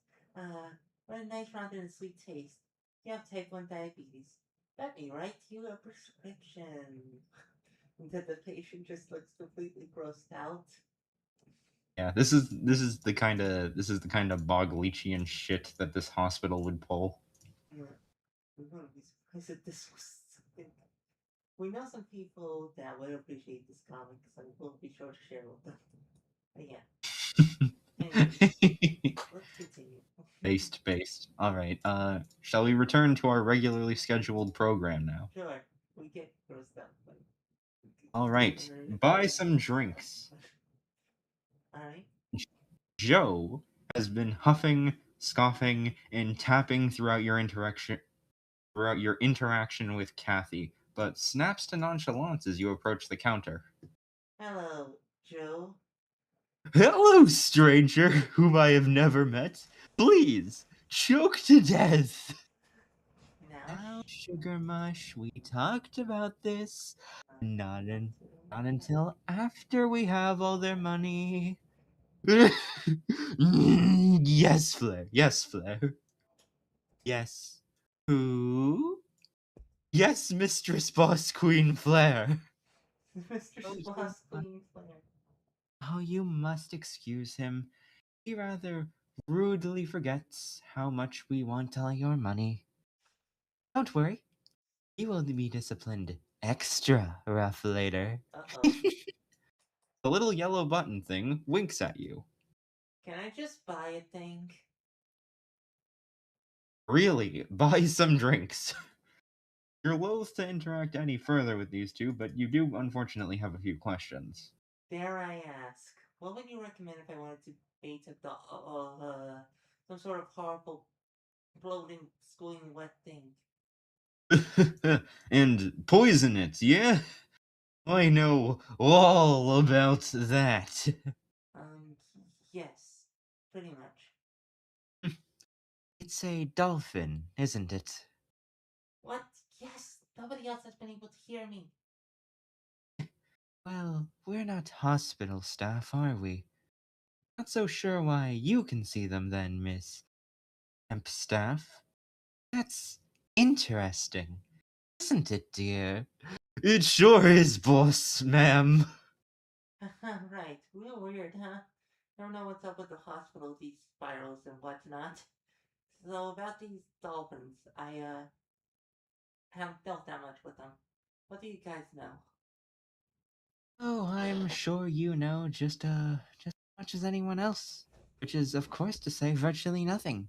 Nobody's ever been quite certain where dolphins originated, what manner of concept or zone they may derive from, how they multiply, or even what their cores are like. They shield themselves from the perception of their prey, and selectively fade from the memories of others with no apparent purpose, but to sow further fear and confusion. I think some some sort of me has crossed paths with one. They are brutal. I remember pain. lust to terrorize above all else. Blood! A dolphin will tear you from your core just to see what color it seeps. Guts. My guts! They are devoid of remorse or compassion. It was great. They're magnificent. So cool. Positively, darling. I wish I could be a dolphin. Who doesn't? Okay, thanks. Boy, howdy, I sure do know some things now. I'm just gonna order something to try it out. You place an order. Acquired. Vibrio volnificus. This both looks and smells like it could churn halitosis into cottage cheese. You're getting a powerful vibe for some reason that it will make a dolphin especially sick. Acquired. Animal fluid. And dolphins eat meat, right? Especially these dolphins, you would imagine. Solid logic, if you ask me. Good luck with your cruel slaughter of such a majestic, cruel slaughtering machine. Yes! Have fun! Then die! Joe, that thing's a paying customer. Right. Only die if you're out of money. Only die if you're out of money. Is a great line. Anyway, mix the concoction. You collect Willis and the eye slob. Maybe you should give it a real name soon. Just outside the cafe. Anyway, just outside the cafe, thankfully where you left them this time. The trek back to your office is uneventful, and you wonder if the dolphin's presence is keeping any other monsters and weirdos at bay for now. At least if that's the case, you know they can't be anything worse than the dolphin itself. Here goes nothing. Item used, extension cord. You plug one end of your extension cord into the same outlet as the broken monitor. The monitor did fizzle and pop when you tried to turn it on, so there must still be an electric current, right? Item used, blender. Sure enough, its buttons begin to glow once connected to the other end of the cord. Now, to decide what to blend together. I'm not sure if the medicine you found is that good an idea here. You think you heard a stray voice or two posting that it would only make the dolphin throw up the poison too quickly. That seems sound. Item used, Vibro vulnificus. You dump the bacterial froth into the blender, trying not to breathe in. Item used, animal fluid. You add the meaty slurry to the froth. You do your best not to gag. You activate the blender on its highest setting and watch the revolting mass become a deep brown bubbling froth. Acquired, bacterial meat shake. This smells like you imagine a septic tank would if the whole family only ate expired dog food. Would even something as abominable as a dolphin find this palatable? Oh, yeah, and recycle while you're here. You've recovered a couple of possibly dead staff members or patients or who knows what. You'll find out soon enough, you suppose. Recycled dead thing. Fortunately, not moving. It looks very dried out and brittle. And recycled plastic gas hose. Looks like the hose that connects a gas tank to a patient. Next, plant the bait. You sneak back to the bee wing where the dolphin is still sleeping, still staring with one eye. You gingerly tiptoe inside, leave the drink on the floor, and dash back out like your ass is on fire. Hmm. Well, it is hot. Mhm.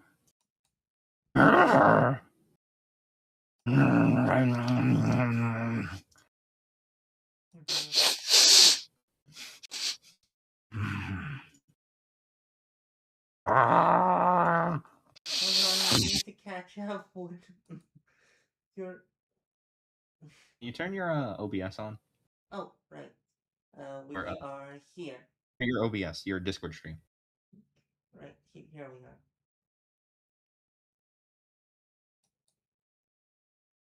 Here's the. What noise does this elicit from your mind? I don't know. You haven't shared your screen with me.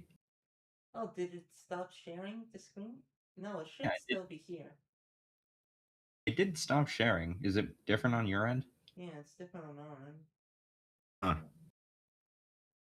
You try unsharing then resharing? Sure. And resharing? No. That's weird. Oh, wait. Here it is. Okay. You want to take this from the top? Sure, we'll just go back a few pages. Yeah. We'll go back to. Okay, I think.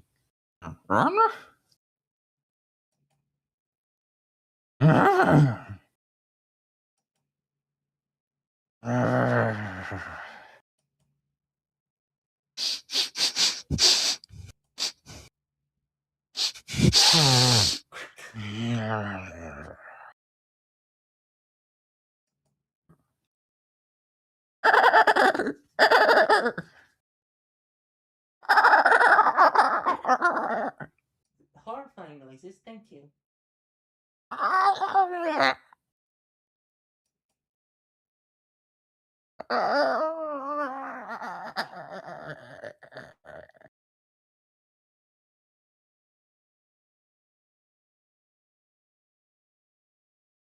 Okay, okay.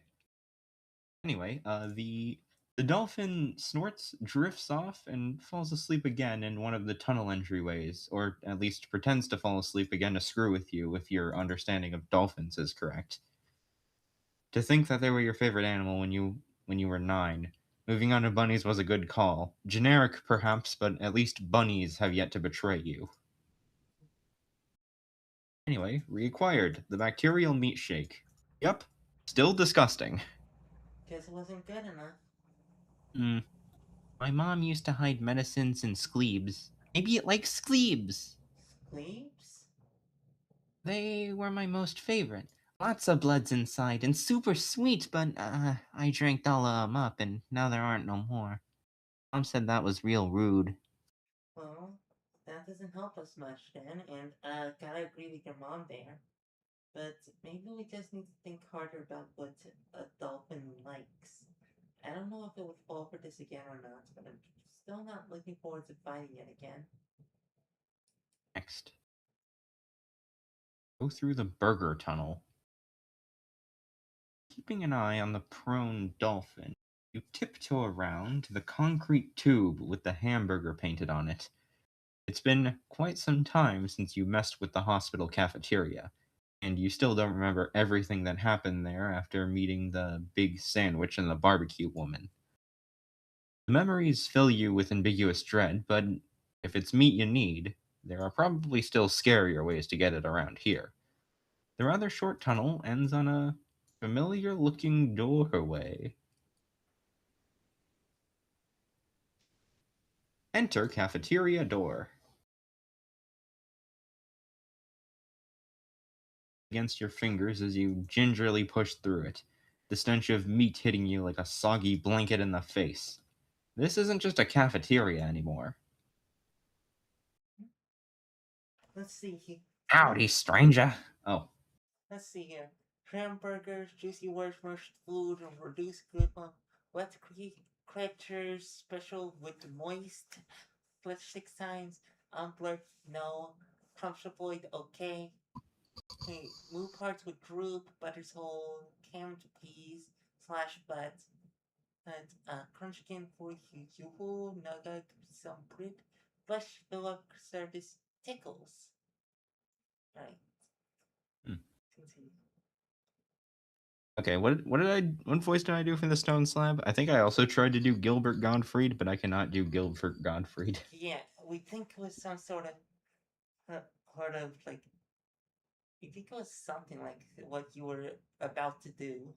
Howdy, stranger.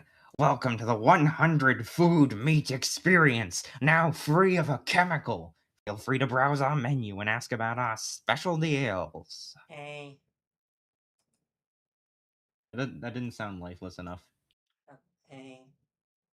Exactly. That sounds good. Alright.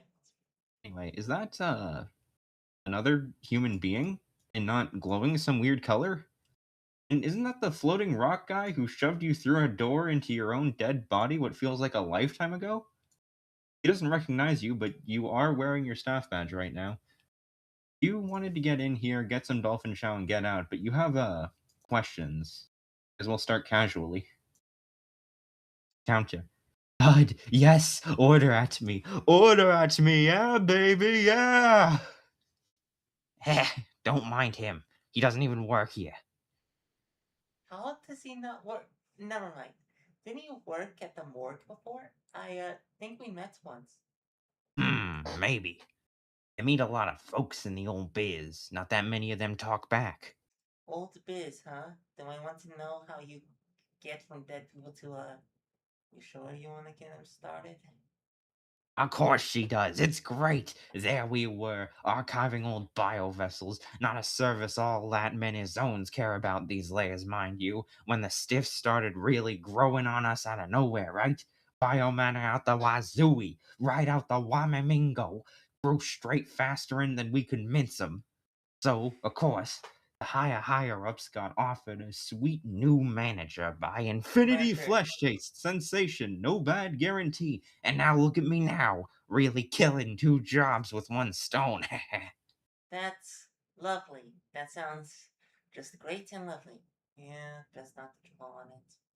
How you holding up, anyway? Holding up? We don't really get all that many human being people lately. Not since Tom got you all. The young lady makes a birthday mouse.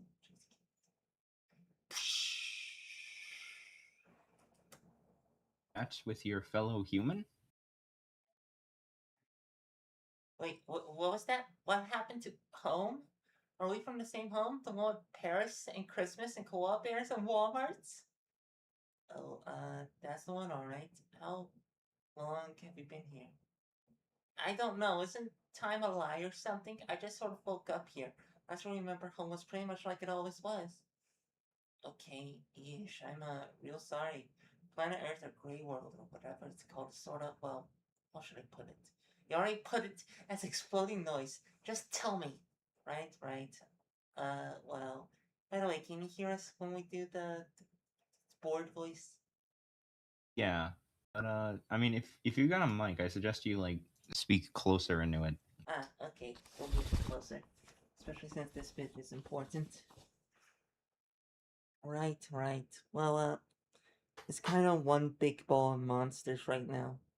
Everybody who could see it happening either hecked off to some other zone or went full John Carpenter trying to stick it through. Wild. Wild? How are you so calm about this? You seem pretty chill yourself, all things considered. Well, I mean, it's a lot to take in. Sure, I guess. It was a lot to take in when little me first found out every dinosaur was dead. A lot to take in when they found out where babies come from or that I wasn't like everybody else coming into work every day to find it slipping further into some wackadoo fantasy universe. Sure, it sucks, but the whole world went even further down the toilet than it already was. But it sure does recontextualize the place when you find out how much more pointless bullshit actually is out here. Yeah, but friends? Family? Admittedly, you haven't been that close to yours since he was born. At least mom and dad were already gone before any of this stuff. No, that's a fan. I moved as far away as I moved as far away as I could by 19. And if I knew I could just blur my eyes and see some whole other moderately less terrible world instead, I'd have done it by 9. But, I mean, that's just me. I'm sorry stuff is bad, but hey, the doctor things talk about it like they can fix it. If we don't understand how things get screwed, then we don't know for sure if they can't be unscrewed, right? Right. I'm Fern, by the way. Miss, undecided. Working on it. Oh, alright. I really don't want to be a bother, but could we talk a bit more? I got some different perspectives on all this zonal junk, but not a lot of it from someone normal. Normal. That's new. You're alright, Fern. Go ahead, not you have much else to do. We said only some people could see the weird stuff, and we're just sort of turned into this place. Do you remember much else? Oh, I remember pretty much all of it. Must have started maybe 3 years ago. Burger King was the first to change. Sorry, that happens every time I say it. But so did every other chain eventually. Under the surface of our zone, they're all just tendrils of the same thing. Except, there's no idea why. They stayed the same to the end. Apparently, that's just how it is. Everything that exists is a branch off of something, except us, usually. But it's always been a thing for some people to start branchifying for whatever reason and see things how they really are. Guess I just got lucky. They even got whole social media sites for the franchised. Though not many people use them. Guess they're too busy getting eaten alive by talking cars or having unwholesome amount of funds in the candy dungeons to care about the internet anymore. Anyway, I got about a year and a half to serving invisible monster food and pretty used to weird crap before it really hits the fan. Nobody left online knew why. It's like a lot of little cracks in our zone finally caved in or something. Pandemonium, goldfish storms, and singing trees, and literal sock puppet creep people. Too many zones leaking all at once through our proverbial roof. And then those monster things. Like the, what they're grinding up in the back of that big eyeball thing that came in with you. He a biter? Kinda? It's just been following me everywhere and it's only hurt anything that tries to kill us. I guess it's like a weird dog. Cool, cool. Yeah, some of them were alright, but after a while it was easy to figure out what was happening. Nobody was dying anymore. Anyone who should have died just flipped out into a gore monster and kept going. Do you know how many people die on a normal day? And with how violent the things got, and how many people couldn't even see one while it cracked their head open and sucked their eyes out. Please. Sorry, my bad. You get the idea though. It escalated pretty fast. Eventually, they were just kind of growing in one big, sloppy mess. It was like ground beef kudzu. I'm pretty sure work doesn't have anything to do with it, even if they did start marketing the stuff as incredible meat too. Great to know the entire magical fantasy realms are still made of capitalism, right? Is that safe? I mean, isn't that people? Yeah, I don't eat anything they make here, but the ghoulies grow back from just about anything as long as they're given enough layers to do it. Whatever they cut off and serve up seems harmless so far, just so long as they actually cook it first. Anticlimactic, huh? Our apocalypse is just someone else's salmonella. So amazed you can stand working here, though. I'd be creeped to say the least. You haven't met a big, weird burger monster, have you? Or the steamer woman pressure cooker? I forget. Oh, I have. Definitely freaky. But still feels more ethical than pumping gas where Chevron was. Everyone's a gear in someone's doomsday machine, aren't they? I guess that's fair. Try real estate management if you really want to feel like garbage. Say, can I ask if you know anything about some kind of parliament of flesh? Can't say I do. If they name themselves, they already sound exhausting.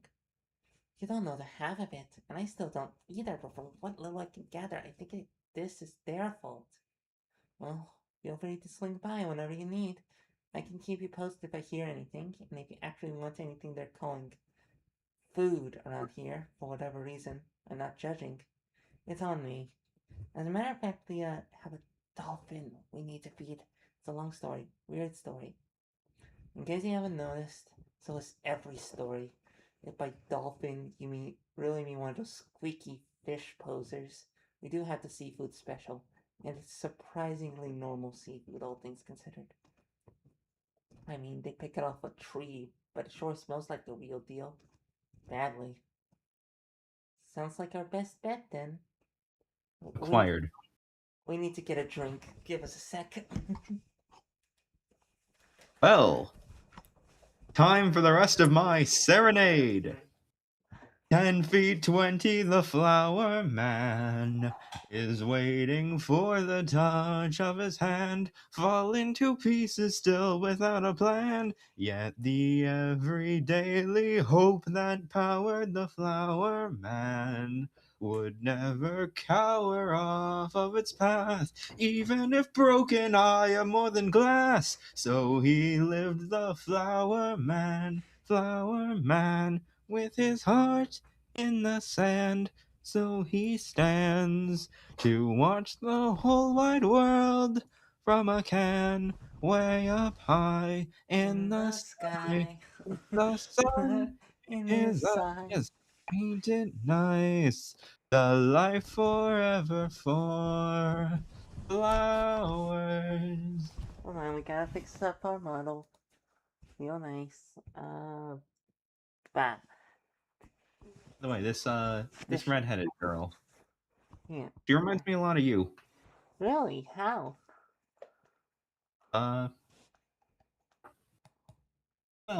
She doesn't have a name. We have multiple names.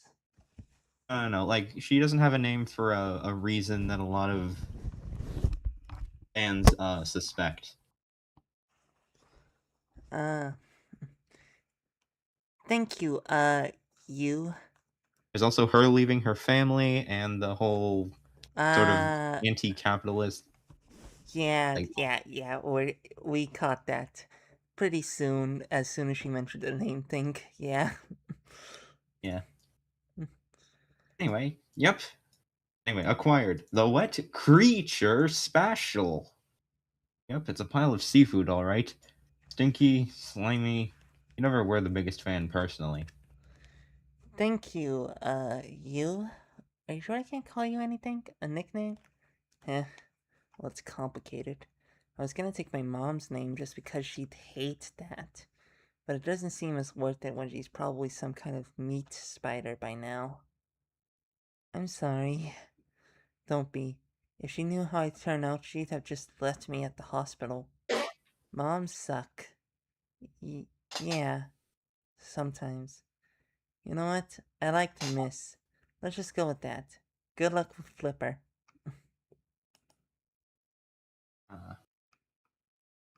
Alright. The few parting words, Miss and the stone guy, see you off with your order in what the place apparently calls a funds meal bucket. Ugh. What's going on under Oh. the screens? Hey, you got games on your phone?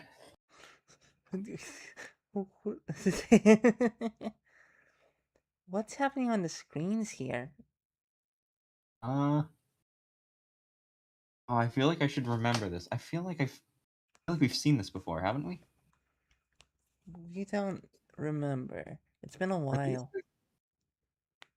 I think these guys in Dr. Phage were like talking as blacked out silhouettes at one point, maybe. Maybe. Anyways. Anyway, I'm sure we'll understand soon. Oh, that is a bucket of seafood. Yeah, indeed.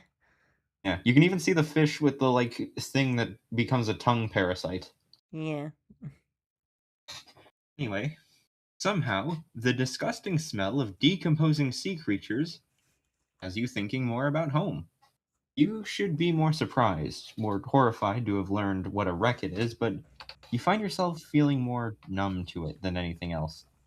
Everyone and everything you've ever known is quite possibly gone, but here you are carrying an ugly plastic bucket of stinky fish out of a fast food restaurant so you can trick a flying dolphin into swallowing poison and get a virtual pet back for your fake boss, who's kind of a giant hand because maybe doing this thing will bring you closer to understanding what happened to your son.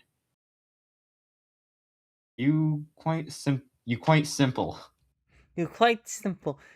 Oh, Barkleech, you're quite simple. Bogleach, fix this. Barkleech, you're quite simple. You quite simply do not have the energy in you to grieve for the entire planet at once, though your own situation is obviously tied in closely with all that business. He keeps thinking about the girl's words, about how things could possibly be unscrewed, and she's right.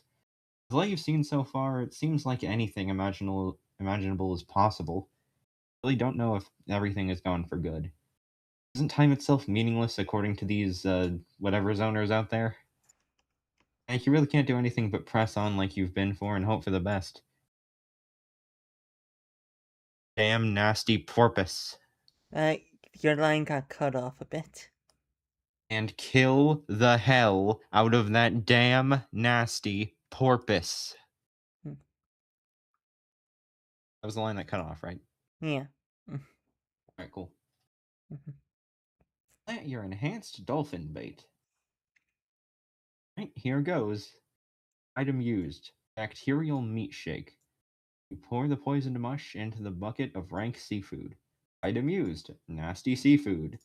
You place the nastier than previous seafood right where you lured the dolphin last time. Once more, you rush back to the ward's entryway to watch from a safe distance. I'm gonna watch your OBS for this one. Alright. Gonna make sure that's up. Yeah, Like it's up. that. Don't worry.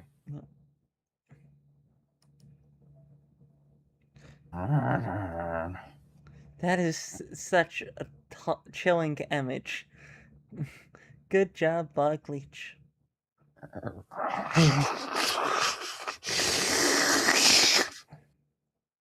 Uh, uh, uh,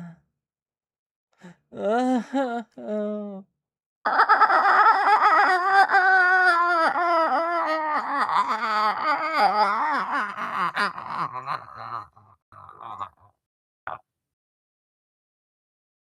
Miss Fern, you remembered What? the barf noises, and it's a little link to earlier when she promised to make the worst barf noises. As soon as the coast is clear, I promise to make the worst barf noises.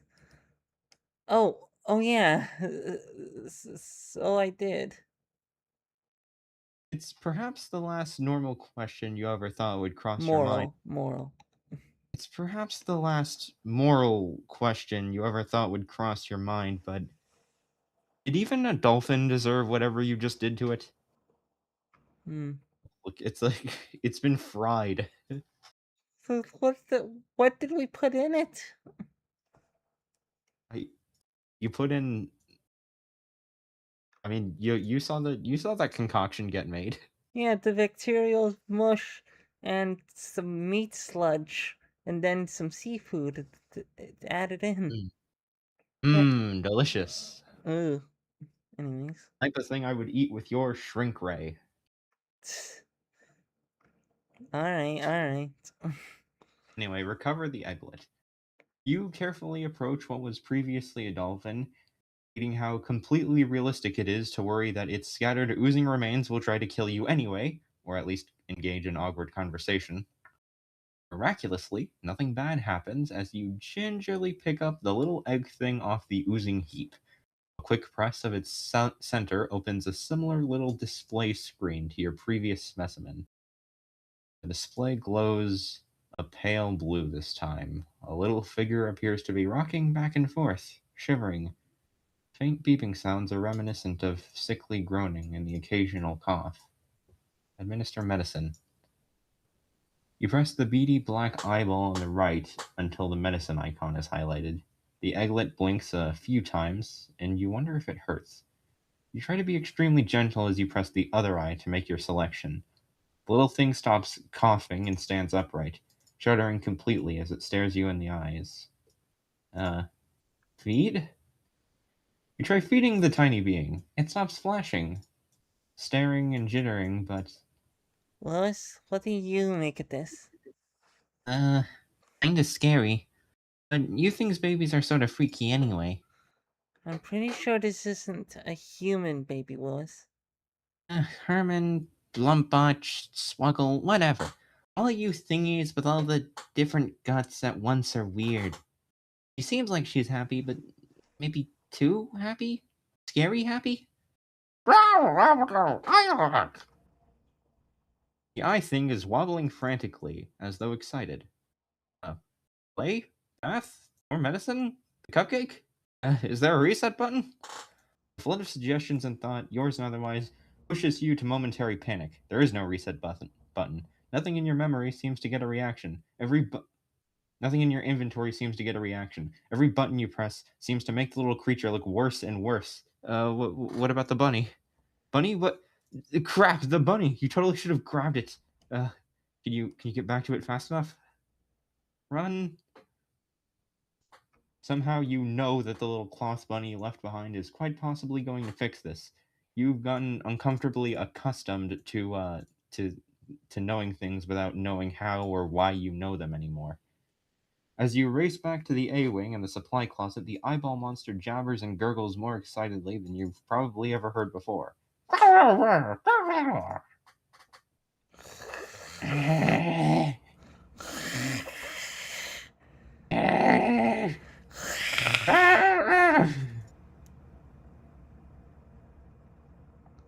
Bunny. Benoy. Nui.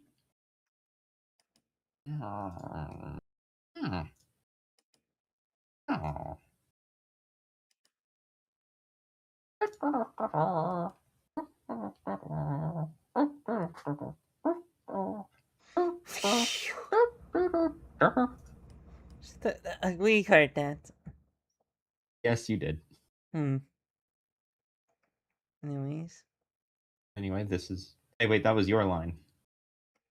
What's blip? You. Got blip? No, the one before that. Fern said something. Yeah, we went... Oh, the mic didn't catch it. Ah. Okay, never mind. Discord probably just ate it. Discord keeps eating the myth of consensual hearing your friends make funny sound effects. We consent? I consent. I don't. Isn't there some creature? Isn't there somebody you forgot to ask? Bunny. Anyway. Uh-oh.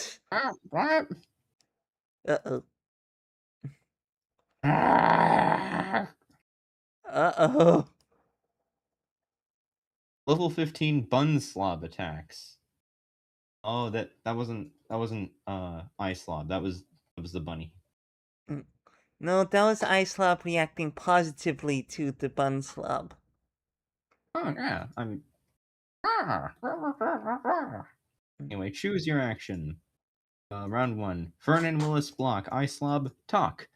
You brave yourself and consider for a moment how accustomed you've grown at this point to buzzers almost indistinguishable from some instinct all your own at this point. Is that good? Anyway, Fern used block. Damage reduced to 1 this turn. Willis used shield. Damage reduced to 1 this turn. Icelob. Yak! Yak! Organic. Wait, what? It talked? Did it? Energy. Bio-natural energy. Every real materials. What? Hey, hang on. If you can talk, let's stop. Fern, I don't hear anything. Bunslob used Talon Dash. The thing continues raving as it zigzags faster than the eye can see. Claws bared. No chemical. 100 type of vitamins can do. That's a what's what to flesho. Fern loses 1 health. Willis loses 1 health.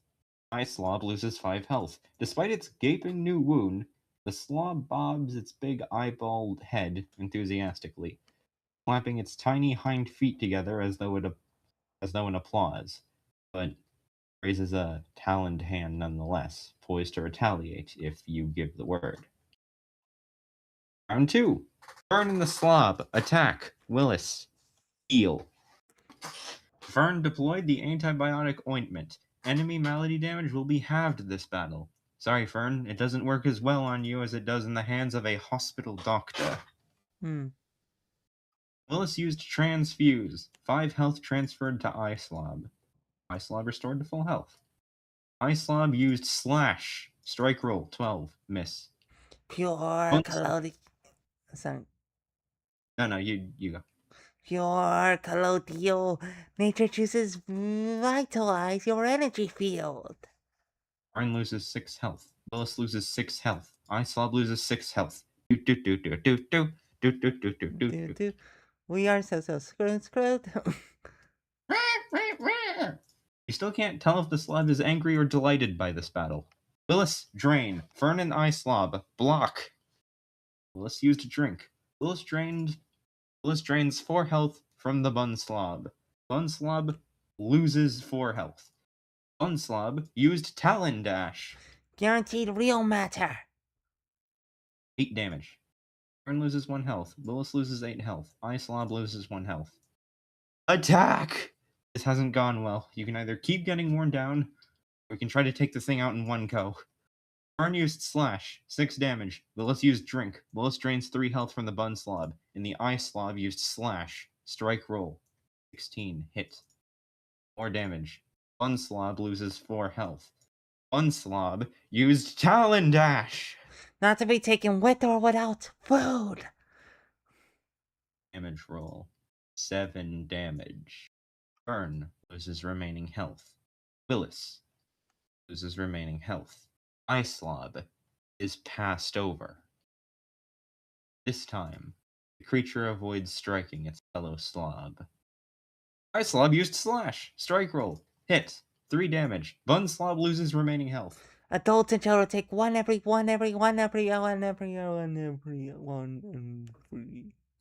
Victory! Kinda.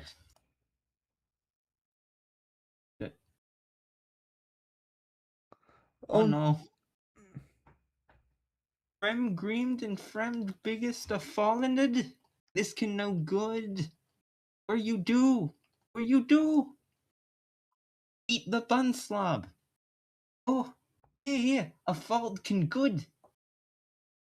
Feed, child. Feed and become more whole. And fear not, for soon we will unite in the embrace of the great first to meet the unspoiled child of nothing. And soon shall the supplicants of blight unravel the true spear in their foul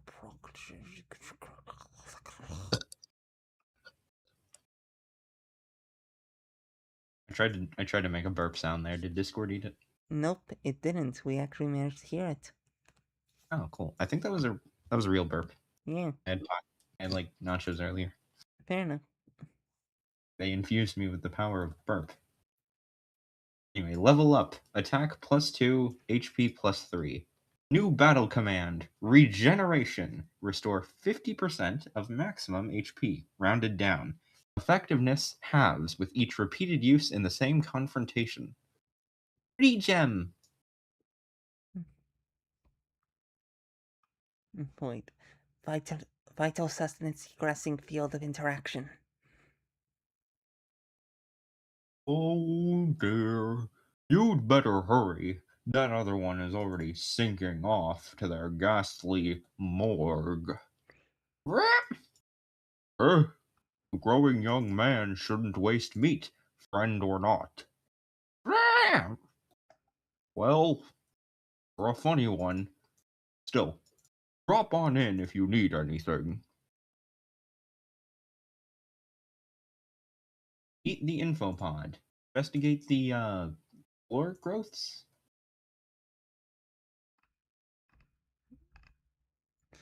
I guess this is ours. Welcome entity or entities of Flex Sector 774QXVB//9, where history is in the unmaking as we speak.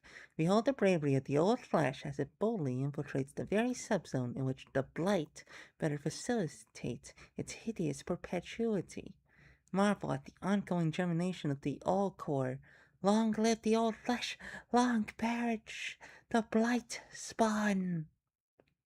I'm gonna non-exist the hardest. No. I'm gonna quintuple non-exist times infinity. Shush, girls. Mommy gets to stop existing first. I'm the biggest. Fascinating to think the grand reversal in unblightination of all flesh space I'd begin with such an insignificant bioform and right under our noses. Oh, if only the kids could see this. Granted, they'll have seen it when we're them, and they are we, and all are one and everything and nothing, I suppose. Yup. Yup.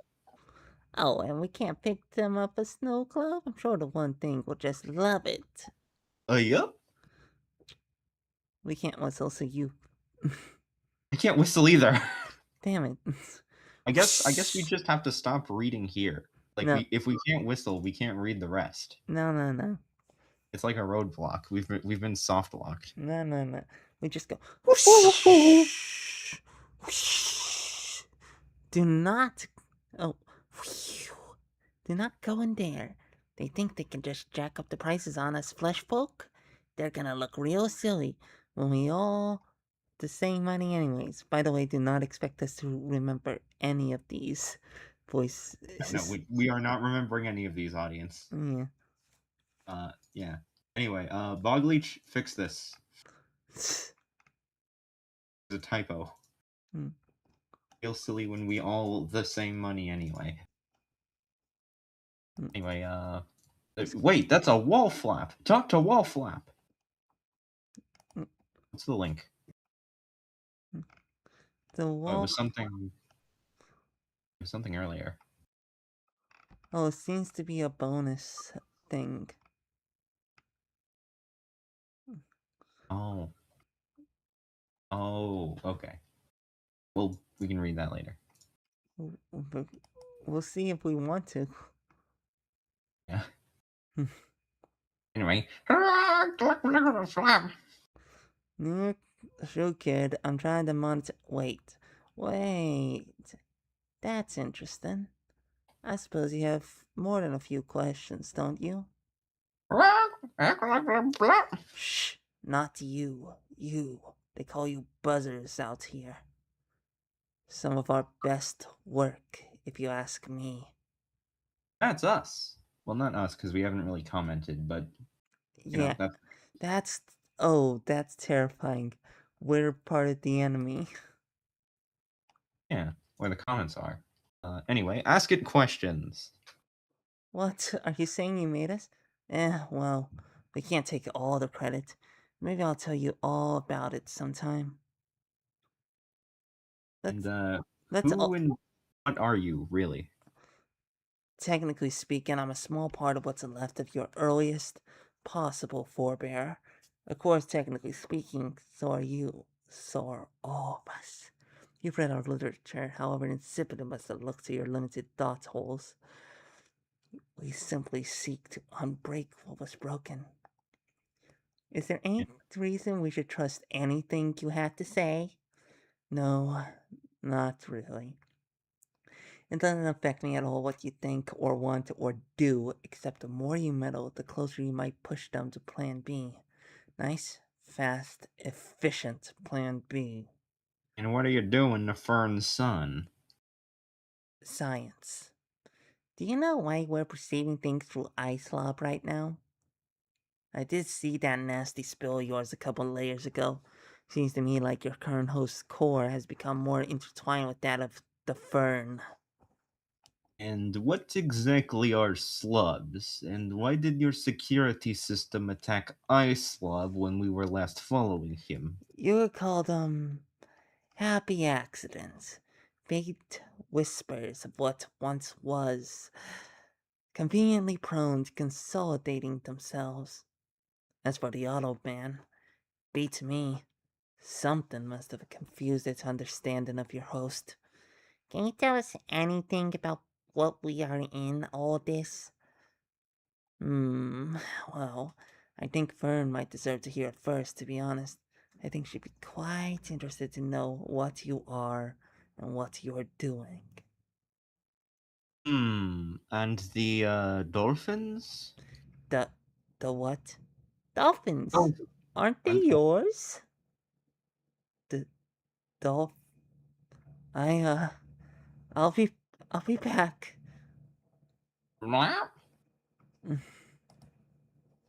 Ah. Even he doesn't want to fight with the dolphins. Oh dear. Follow him into the portal. Boink. Bonk. That was bonk, not boink. Ow! Ow! Ow! It no portal. It will. Ow! Ow! Ow! Ow! Ow! Wait for him to come back. Wait, read that? Wait for him to come back? Boring. This is Westchester Lair. Must be like most unluckiest lair or something. I do over thing now. Sorry.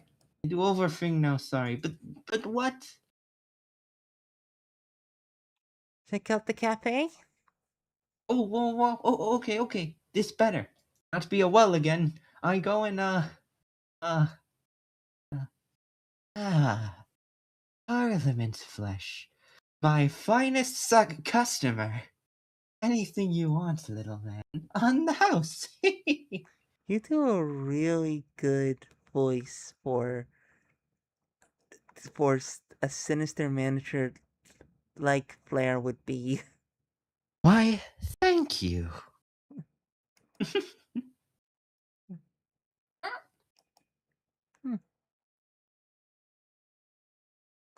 Inquire about the menu, but be careful. Okay. Some you said not to, but some you said to, so I will, cause Flair's a lady nice to me. Wait, gong. Almost developing words, are we? Isn't that sweet, dear?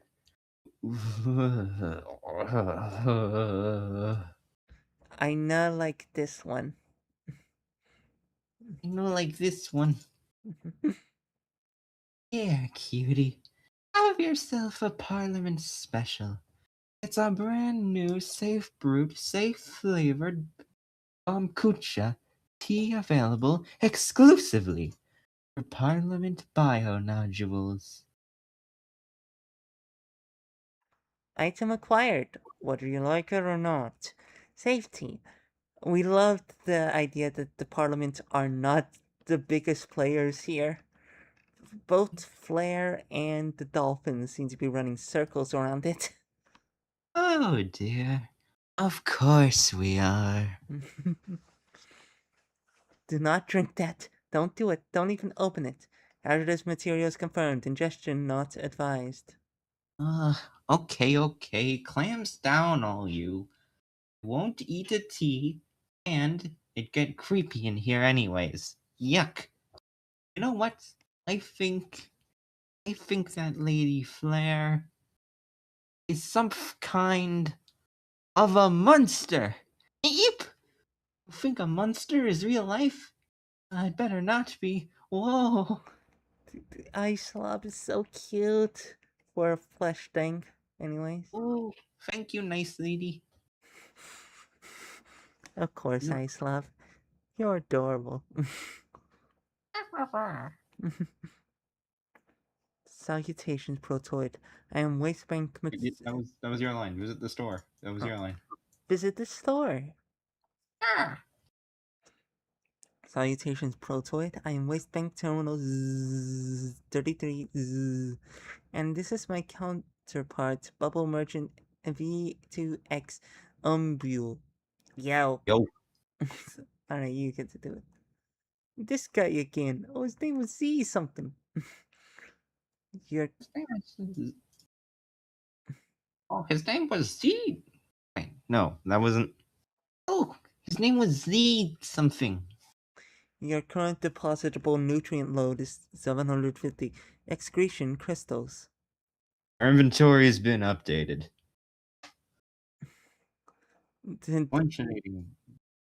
A ton of items. Do we really have to read all of these items? I'll just skip these items. I'm pretty sure we've read these already. Yeah. Well, I mean, it's been updated, but like whatever the comment spot, we'll get a description for anyway. Next. Ugh. Pardon our mess. Anyway, you are the narrator still. Make purchases. Extracting, processing. Delicious. This guy and that one. Acquired. Ancillary storage bladder triplicate. Inventory capacity expanded. Acquired Healet Bladder. Maximum health increased. Acquired Nat Comb. Auto hit enabled. Acquired Flip. Attack stat increased. Acquired Ink Sac. Escape command enabled. Acquired Swirl Clister. Added to inventory. Oud Pulp added to inventory. Unknown Bleachery Cranial Accessorator added to inventory. Unknown for unknown. Well, we supposedly did promise to trade for similar enough objects. Added to inventory. Thank you for your patronage. Your remaining nutrient worth is 197 excretion crystals. Nice. Ah! Do a hurt! Do a hurt! No! Weird sounds! Use a thing! Regem escape!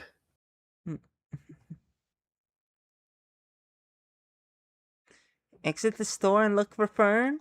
Warning, warning. Imminent existential para-hazard not detected. Carry on. Thank you for enjoying the scheduled test. Huh? Oh, enjoy your shopping spree? Don't be a stranger now. As a designated passage membrane of the old flesh, it is always my pleasure to open for you and close again with the knowledge of a job well done. Yeah, door. I know you're up, but where are friends? Oh, I look and look.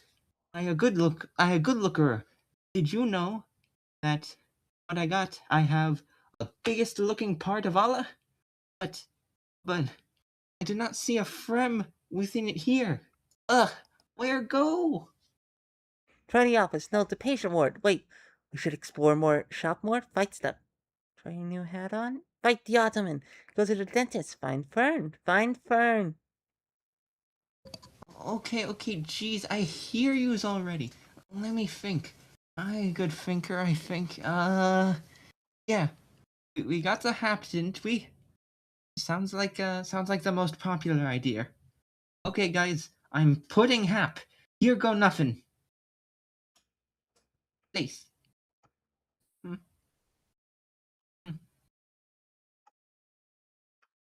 Employee entering only.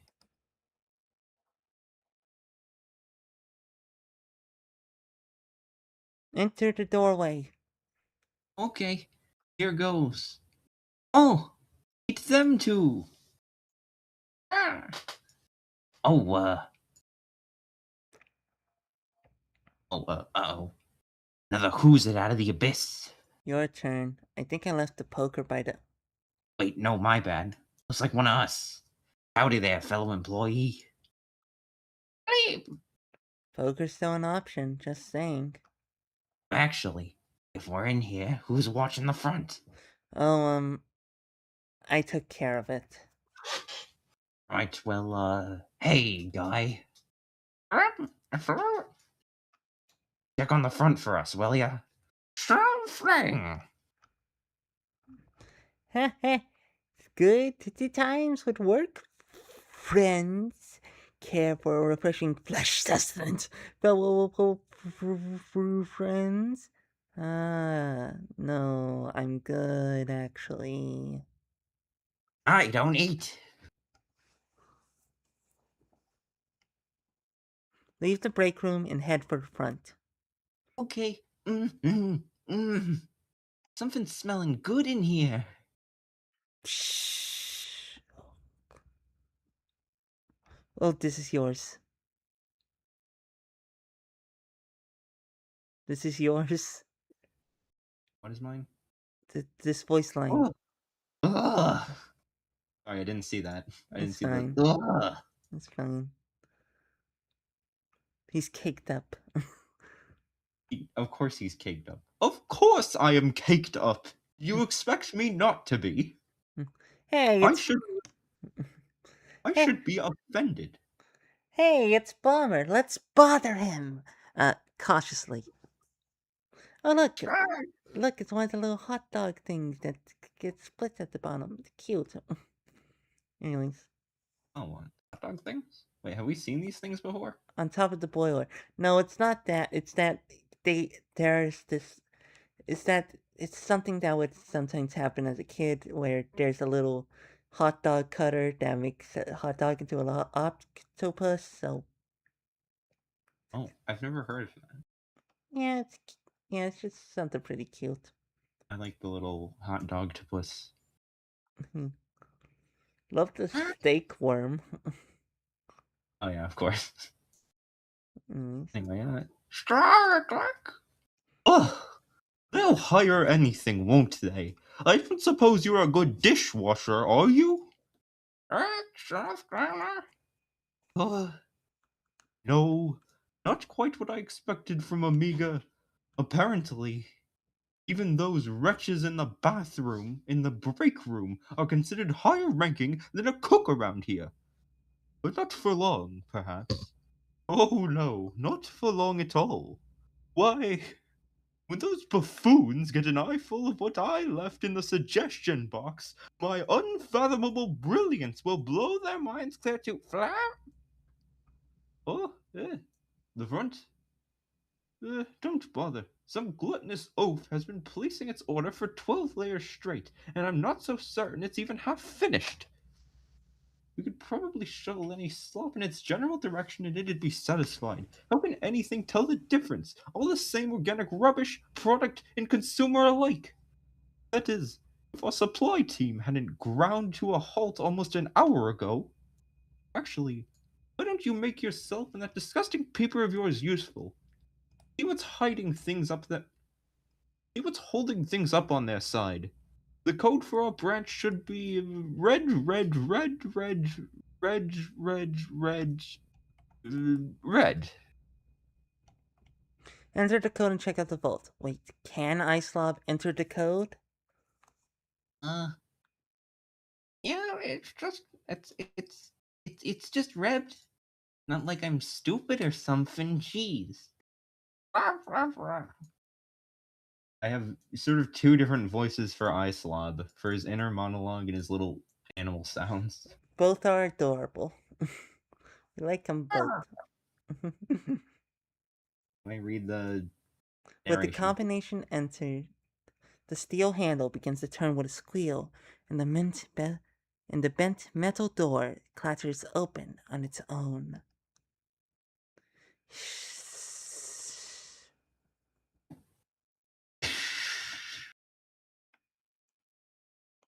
Oh, Wasn't me. Obey the sandwich! Obey it! Obey it! Ah, ha, ha. you have attacked the level 15 next slob. Or no, wait, you're the narration. You have attacked level 15 next slob. Choose your action.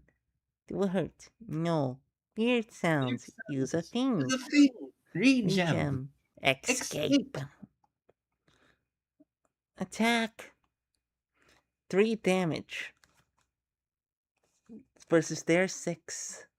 Oh. Eat. Not. As. 5 damage apiece. Drawing 8.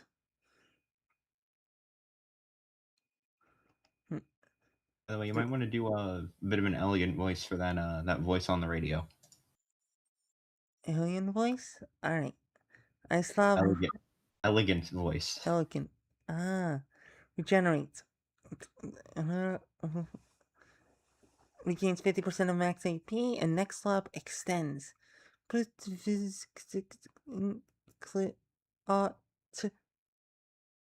defend. We're figuring out the message. All damage reduced. iSlob used no. All damage reduced to 1 this turn, and the next slob used Fang Strike. Damage reduced to 1 as well. It's copying you. It's copying you. Monkey see, monkey do. Not clear. Okay, begin attempting translation. It's probably something like, repeat, vessel, blank, not cleared for processing, repeat. I just don't know what that one blank is. Repeat, vessel, acclaimed, accoladed, accounted, accrested, occupied, not. like Cleared, cleansed for processing. Repeat. repeat, vessel occupied. Repeat, vessel occupied, not clear for processing. Repeat. What? What? Oh, hello. Something you is this us? Is this? Hang on. Adjusting transition. Are you hearing us better? Cease defensive protocol. Ah? Hostility abated. Contact established. How should we proceed, Captain? Monitor ongoing threat potential. Engage communications. And that's Oh, wait, this is the elegant one. Monitor ongoing threat potential. Engage communications. And that's captains to you. What's happening here? Communication established. Both slobs regard one another passively. You, not the eye slob or fern, but you, readers, feel a strange sensation, although your brains were previously tightly closed containers, and the seal has just been broken. Who are you? Is this a stable channel? We are Queen Dr. Stephalia, captains of the vessel now designated Fern 1. We are not previously aware of any J-series vessels occupied by rational bioforms, nor any other Fern series capable of external interactivity. Please verify peaceful intention or submit to termination and absolution by superior force. Thank you. We're peaceful. Super peaceful. More importantly, are you Celia and staff? Hi, it's us, Fern's Buzzers. Fern? Fern! Oh goodness, what are you all doing in that then? We'd better not hear that Fern is an extant concept, and it better not be your fault if she's not. Well, she kind of took a spill in our last battle, and somehow we were transferred to Icelab here. He's special, please don't eat him. We're pretty sure Fern has spawned again in her hospital room, but we're a little sidetracked right now. Oh dear. Well, if you think there's anything we can do, we certainly owe her a great debt. We never would have forged our unified mycobacterial empire without her to inspire my brilliance. Our brilliance, sorry, yes. Finally, a good character that we can identify with. Kidding. Oh yeah, plural, sort of. Yeah, plural. Just there And is more in a literal sense. yeah. Do tell. What is all this? What have you been up to? Oh, this and that, we suppose. Colonizing biovessels, perpetuating our empire from the gray to the omnichromatic. It's only quite recently that we have at last achieved motor control over the entity you are apparently calling a Nexlove. But we refer to it as FRN1, or the Outer Housing Flesh of Subzone MG0908. You get the picture. Never before had the inhabitants of a zone held such power over its external manifestoid. Our very world is but our puppet. We're unto gods, gods, we tell you. It's pretty neato. Awesome, but wait a minute. Where the heck is Maggie? Oh, don't worry, the old gal is doing quite well for herself. Perhaps you've heard of the Ritinating? Or Ritinating? Ritinating? Perhaps you've heard of the Ritinating? No? Really? Must be a microbiome thing. She's a bit busy with all those acolytes and cenobites and prophecies and sacrifices and whatnot to spend too many layers with us anymore, but we're happy she's happy. And we're happy she's on our side. Okay. How did you end up here? Did Hamburger chop up your vessel like this? Armburger. Did Hamburger chop up your vessel like this? We do seem to have taken a wrong turn, or rather, overshot a zone we were certain was supposed to be quite a bit longer. Our agreement with the recombinators designates vacated, acognitive biovessels for sustainable harvesting, and our little navigational error appears to have sorted us in with the D stock. This hand-bargle character seems to be all butcher first, talk later. Perhaps it's really only you thus far who can perceive our broadcast. You know how it is with experimental tech. Troubling, though, it's not the first layer we've attempted at zonal shift and found a sort of gap. Wait, gaps? Indeed, at an increasing rate, we have attempted zonal shift and nearly stepped out into nothing, into the abyssal non-zone. We believed it was miscalculation at first, our capacity still in a prototypical state, as it were, but we are not the only entities we have encountered who report this problem. Can you hear us when we say Parliament of the Old Flesh? Old flesh, you say? Yes, we're receiving that well enough. Our staffy half is feeling mildly nauseous processing the concept, but we would both like you to continue. Okay, this thing called the Parliament seems to be responsible for a lot of what's been going on. The sickness affecting Fern's body, the degradation of the hospital, the mutations affecting Grey Zone biovessels like FRN-1, and our eye slob, and quite possibly these missing zones.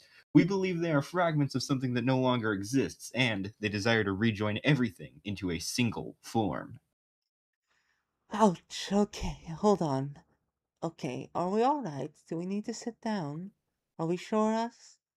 We describe aligns neatly with our research thus far, though we have yet to identify a singular culprit. We believe these entities to have in part facilitated the merger between the morgue and the recombinators, which, as you know, has been of significant benefit to our empire. But whether our prosperity was an intended consequence on their part has yet to be seen. What is this merger all about? Are you aware that Ballmer is working with them? Of course, technically speaking, he answers to us after the morgue's restructuration. We hear he flips a pretty mean burg, as the tourists have been saying. Our arrangement is quite elegant. While the red blight appears to perpetuate of its own accord, we at the mycobacterial empire possess means to target specific zones with new infectal waves.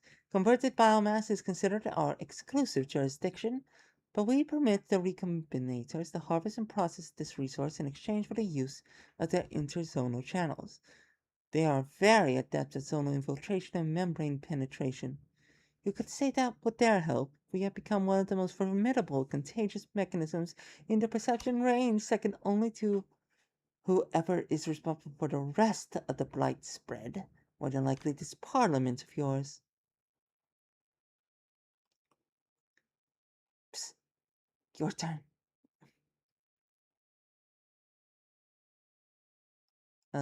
Legend? Sorry, my mic was off. Fair enough. There's a button on here. It's a good mic too. I just hope I don't keep getting that mixed up. Oh, this Anyway, last section is gonna be a long one. can you tell us a bit more about that? Oh, certainly. Our staffy half is most eager to wax blightology. Perhaps you recall the contaminant we uncovered? The experinator? The thing that wears the metal idiot with a hideous dolphin? We remain regrettably uncertain as to the experinator's origins, but we have thoroughly documented the nature of its effects. You're familiar with the concept of a virus, I take it? A biological entity consisting of very little more than a parasitic self-perpetuating biocode, or genes as they are sometimes known. The principle here is quite similar, but what we are dealing with is a parasitic, self-perpetuating conceptual algorithm. It converts the biological material of the host to its own encoded material on the basic conceptual level, overlaying this idea of the subject flesh with the idea of something else's flesh, which must be what these folks mean by this old flesh, yes?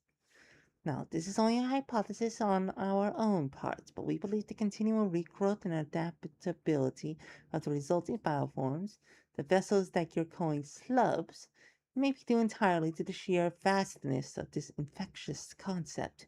Host become essentially points at which the original bioform, this old flesh, can leak back into existence, destroy their flesh, and more of this lost concept simply flows back into reality to replace it. In even simpler terms, the old flesh was once something very, very big, and then it was gone.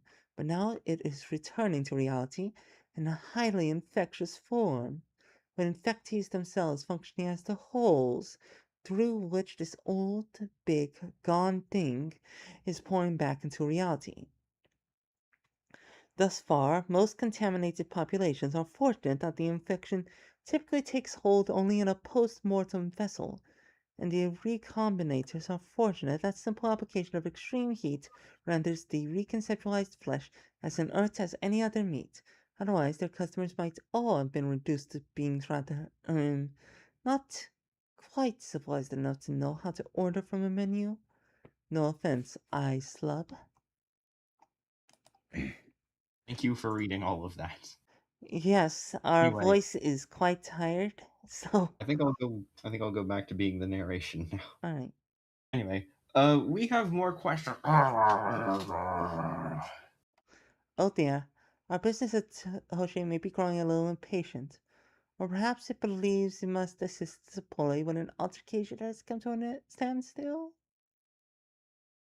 Do attempt talk, jump ship, mock battle. Hmm. Let's chat. Gonna talk our way out of this, eh? We weren't having any such luck ourselves, but that hat of yours might be just the connection we need to get through to that big lug. The comprehension barrier is fairly vast, but we may be able to get some broad ideas across if we really concentrate. Tell you what, we'll beam some basic concepts your way, and you can focus on the ones you want to relate to the humbuggler. It's an old school intrazonal language, and the selection of ideas is going to be unpredictable, but it just might do the trick. Emojis. Formulate your message. He looks like he's getting antsy.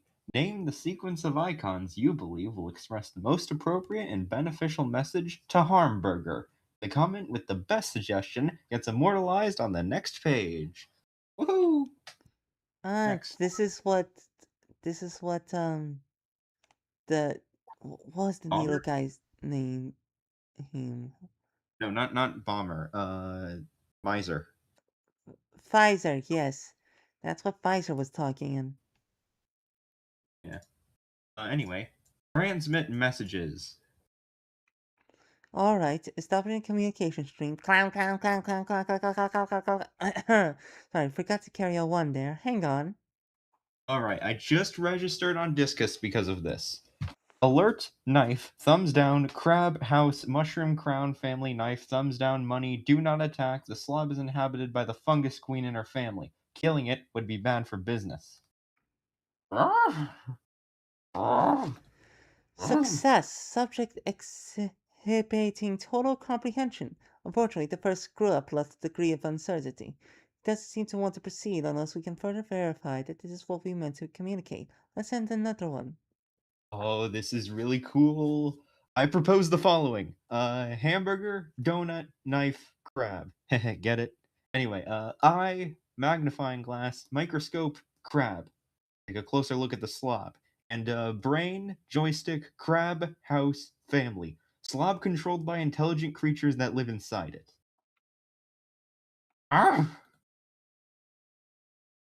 Seems like he's a little overworked. He might need us to really slow down and verify the situation one last time. Okay. Exclamation sign. Hey, male, slow down. We're on your tiny partners. Remember us? We have a deal to process meat. Don't attack us. We're controlling this meat. We're inside this meat. We're stuck in your zone. It's hard to communicate. Our transmitter is not working. We can't find the exit. Do you know how we can get out? Meat is a winner, and vegetables are crap.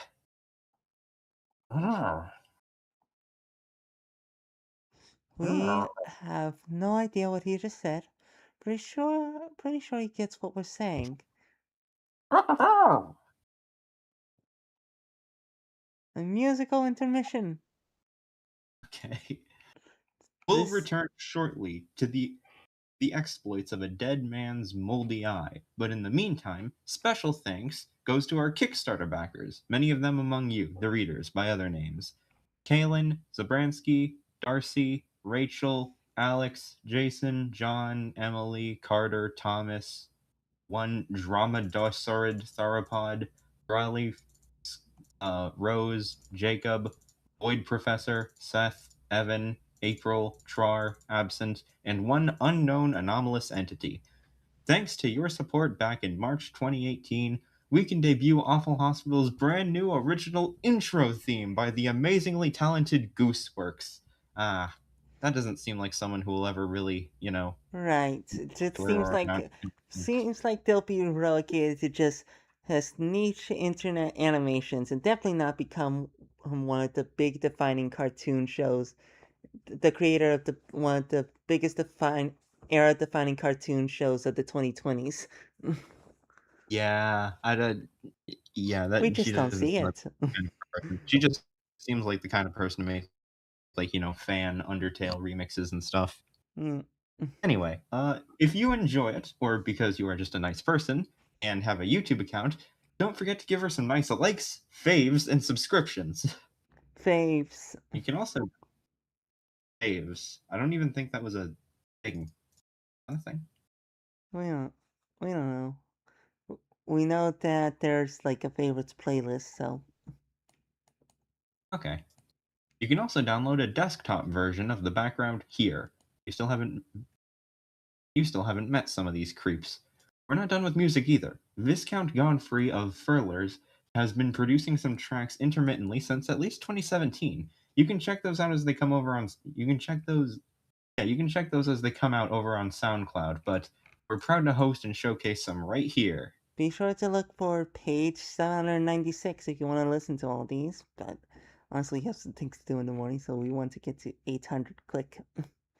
Yeah. Anyway, finally, don't forget that we're only a few updates away from the 800th page fan art gallery and a month away from our 4-year anniversary. I can't believe how much you seem to keep enjoying my single long continuous brain fart.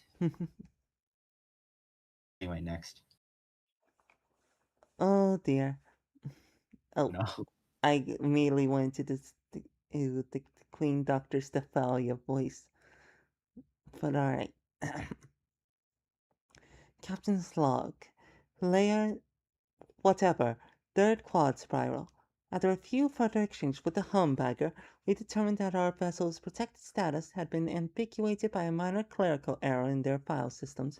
Assured that they would monitor for any possible future errors, we were clear to exit what our scanners have at last decoded as subzone. We're not even going to try. Codename Infinity Chopping Block, an apparent extension of the humbuggle being himself. The ice lab and its buzzers provided us some valuable intel, but many questions remain as to the nature of the Great Red Blight. That the very thing we now thrive upon may pose an XK-class existential threat to the perception range as we know it is not an irony lost on us. We have always subsisted on the death and decay of other entities. It is our nature and our purpose. We cannot, however, permit that delicate relationship to destabilize further. The Blight has facilitated our bioperpetuation like never before, but we will have to put those operations on hold while we investigate the true nature of the Parliament and put our theories to the test. Perhaps we can even find a means to reduce the Blight's natural background spread. And while we're at it, maybe we can see about getting those jaunty tunes out of our heads. Yeah, we didn't listen to them. Anyway, return to the restaurant. Gah! You survived! Balmer! We should have known it was you, subject, this jerk. You must have tampered with company files, lifted our protected status, and nearly tried to kill us all. Again! Nice one. Nearly had us that time. Interested in a better job, Doc? I don't need your pity. But yes.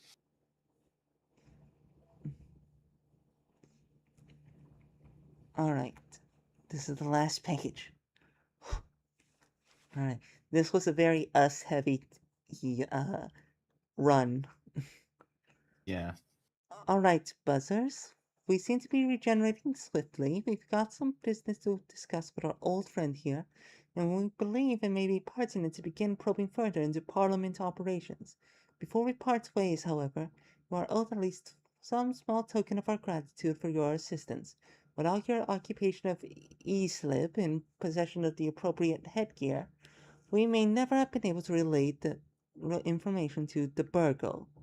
Your communication link with us has additionally provided a wealth of valuable research data into the perceptual conception parameters of these old flesh vessels, and our think tank is confident that it can augment our perception spheres to better interact with other entities. Would you do the honor choosing our first such experiment? Choose an upgrade. Audio sensory stabilization synchronizes mutual percepto boundaries during ectovibrational exchange. Ern will better understand what the iSlob is attempting to say. Conceptocast amplification enhances collective conceptual relay from cerebrofocal and generalizational. Your commands are directly understood by both Fern and iSlob when on screen together. Perceptual projectification enables transmission of perceptual information from sphere to sphere. iSlob will reveal select things to Fern that only it could previously see. And 800th page fan art gallery. We're finally here. Yeah, okay. And there's another fan dub you can take a look at, Subject Omegas. Yeah. Mm. Maybe we'll get in one of these fan art galleries. Do the next one. Yeah, I know Bogleach is aware of these. yeah. Anyway, I'm gonna start reading. You can check out the fan art. Yeah. 800th page fan art gallery. I did it again. I managed to only update 100 times in about a year, much less than our first couple of years, and much less than I'm happy. Maybe I should concede that this might just be the pace I'm more comfortable with, and that readers don't seem to be in any particular rush for the comic to end anytime soon. But 9 months into it, we actually haven't begun what I planned as the main quest or full swing of the maternity ward chapter, and I feel pretty bad about that. On the plus side, a part of that delay was the spontaneous decision to put us in control of the eye slob again, which many people seem to have enjoyed. And we're about to get back to Fern and get the ball rolling on that main quest in less than a week's worth of new pages. Hi, by the way, to the apparently large number of people who came in here via Gooseworks. I'm really sorry if you're reading this. It means you may have finished an archive binge, which means you have to go straight from marathoning a giant chunk of content to a slow drip of updates. And I hate that. It's not the same. When I read a webcomic's whole archive in one go, it feels like such an experience. And then when I read it only bit by bit, week after week, it loses like 70% of the excitement and emotional impact, even if it's a superb webcomic. On another note, I try to keep my plugging of the Patreon to a minimum because I realize everybody isn't made of money. And I'm lucky enough that it's currently paying our entire rent.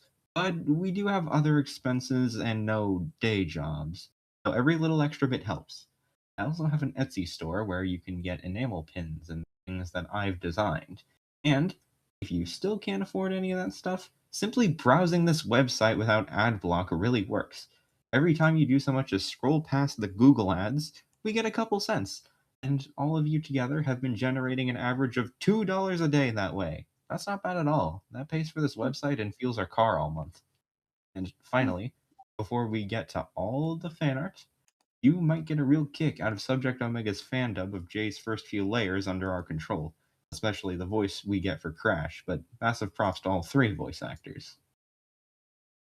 With that, here's around 100 pieces of fan art. How do you guys keep managing to make an amount of fan art so close to the actual amount of updates? Anyway, that was the update. I read it all. I think I'm gonna head out now. Yeah, love ya. That's just how it is in this bitch of a restaurant. Yes. All right, Okay. love you. And that concludes my 1 in the morning feature presentation. Yes. Love ya. Bye.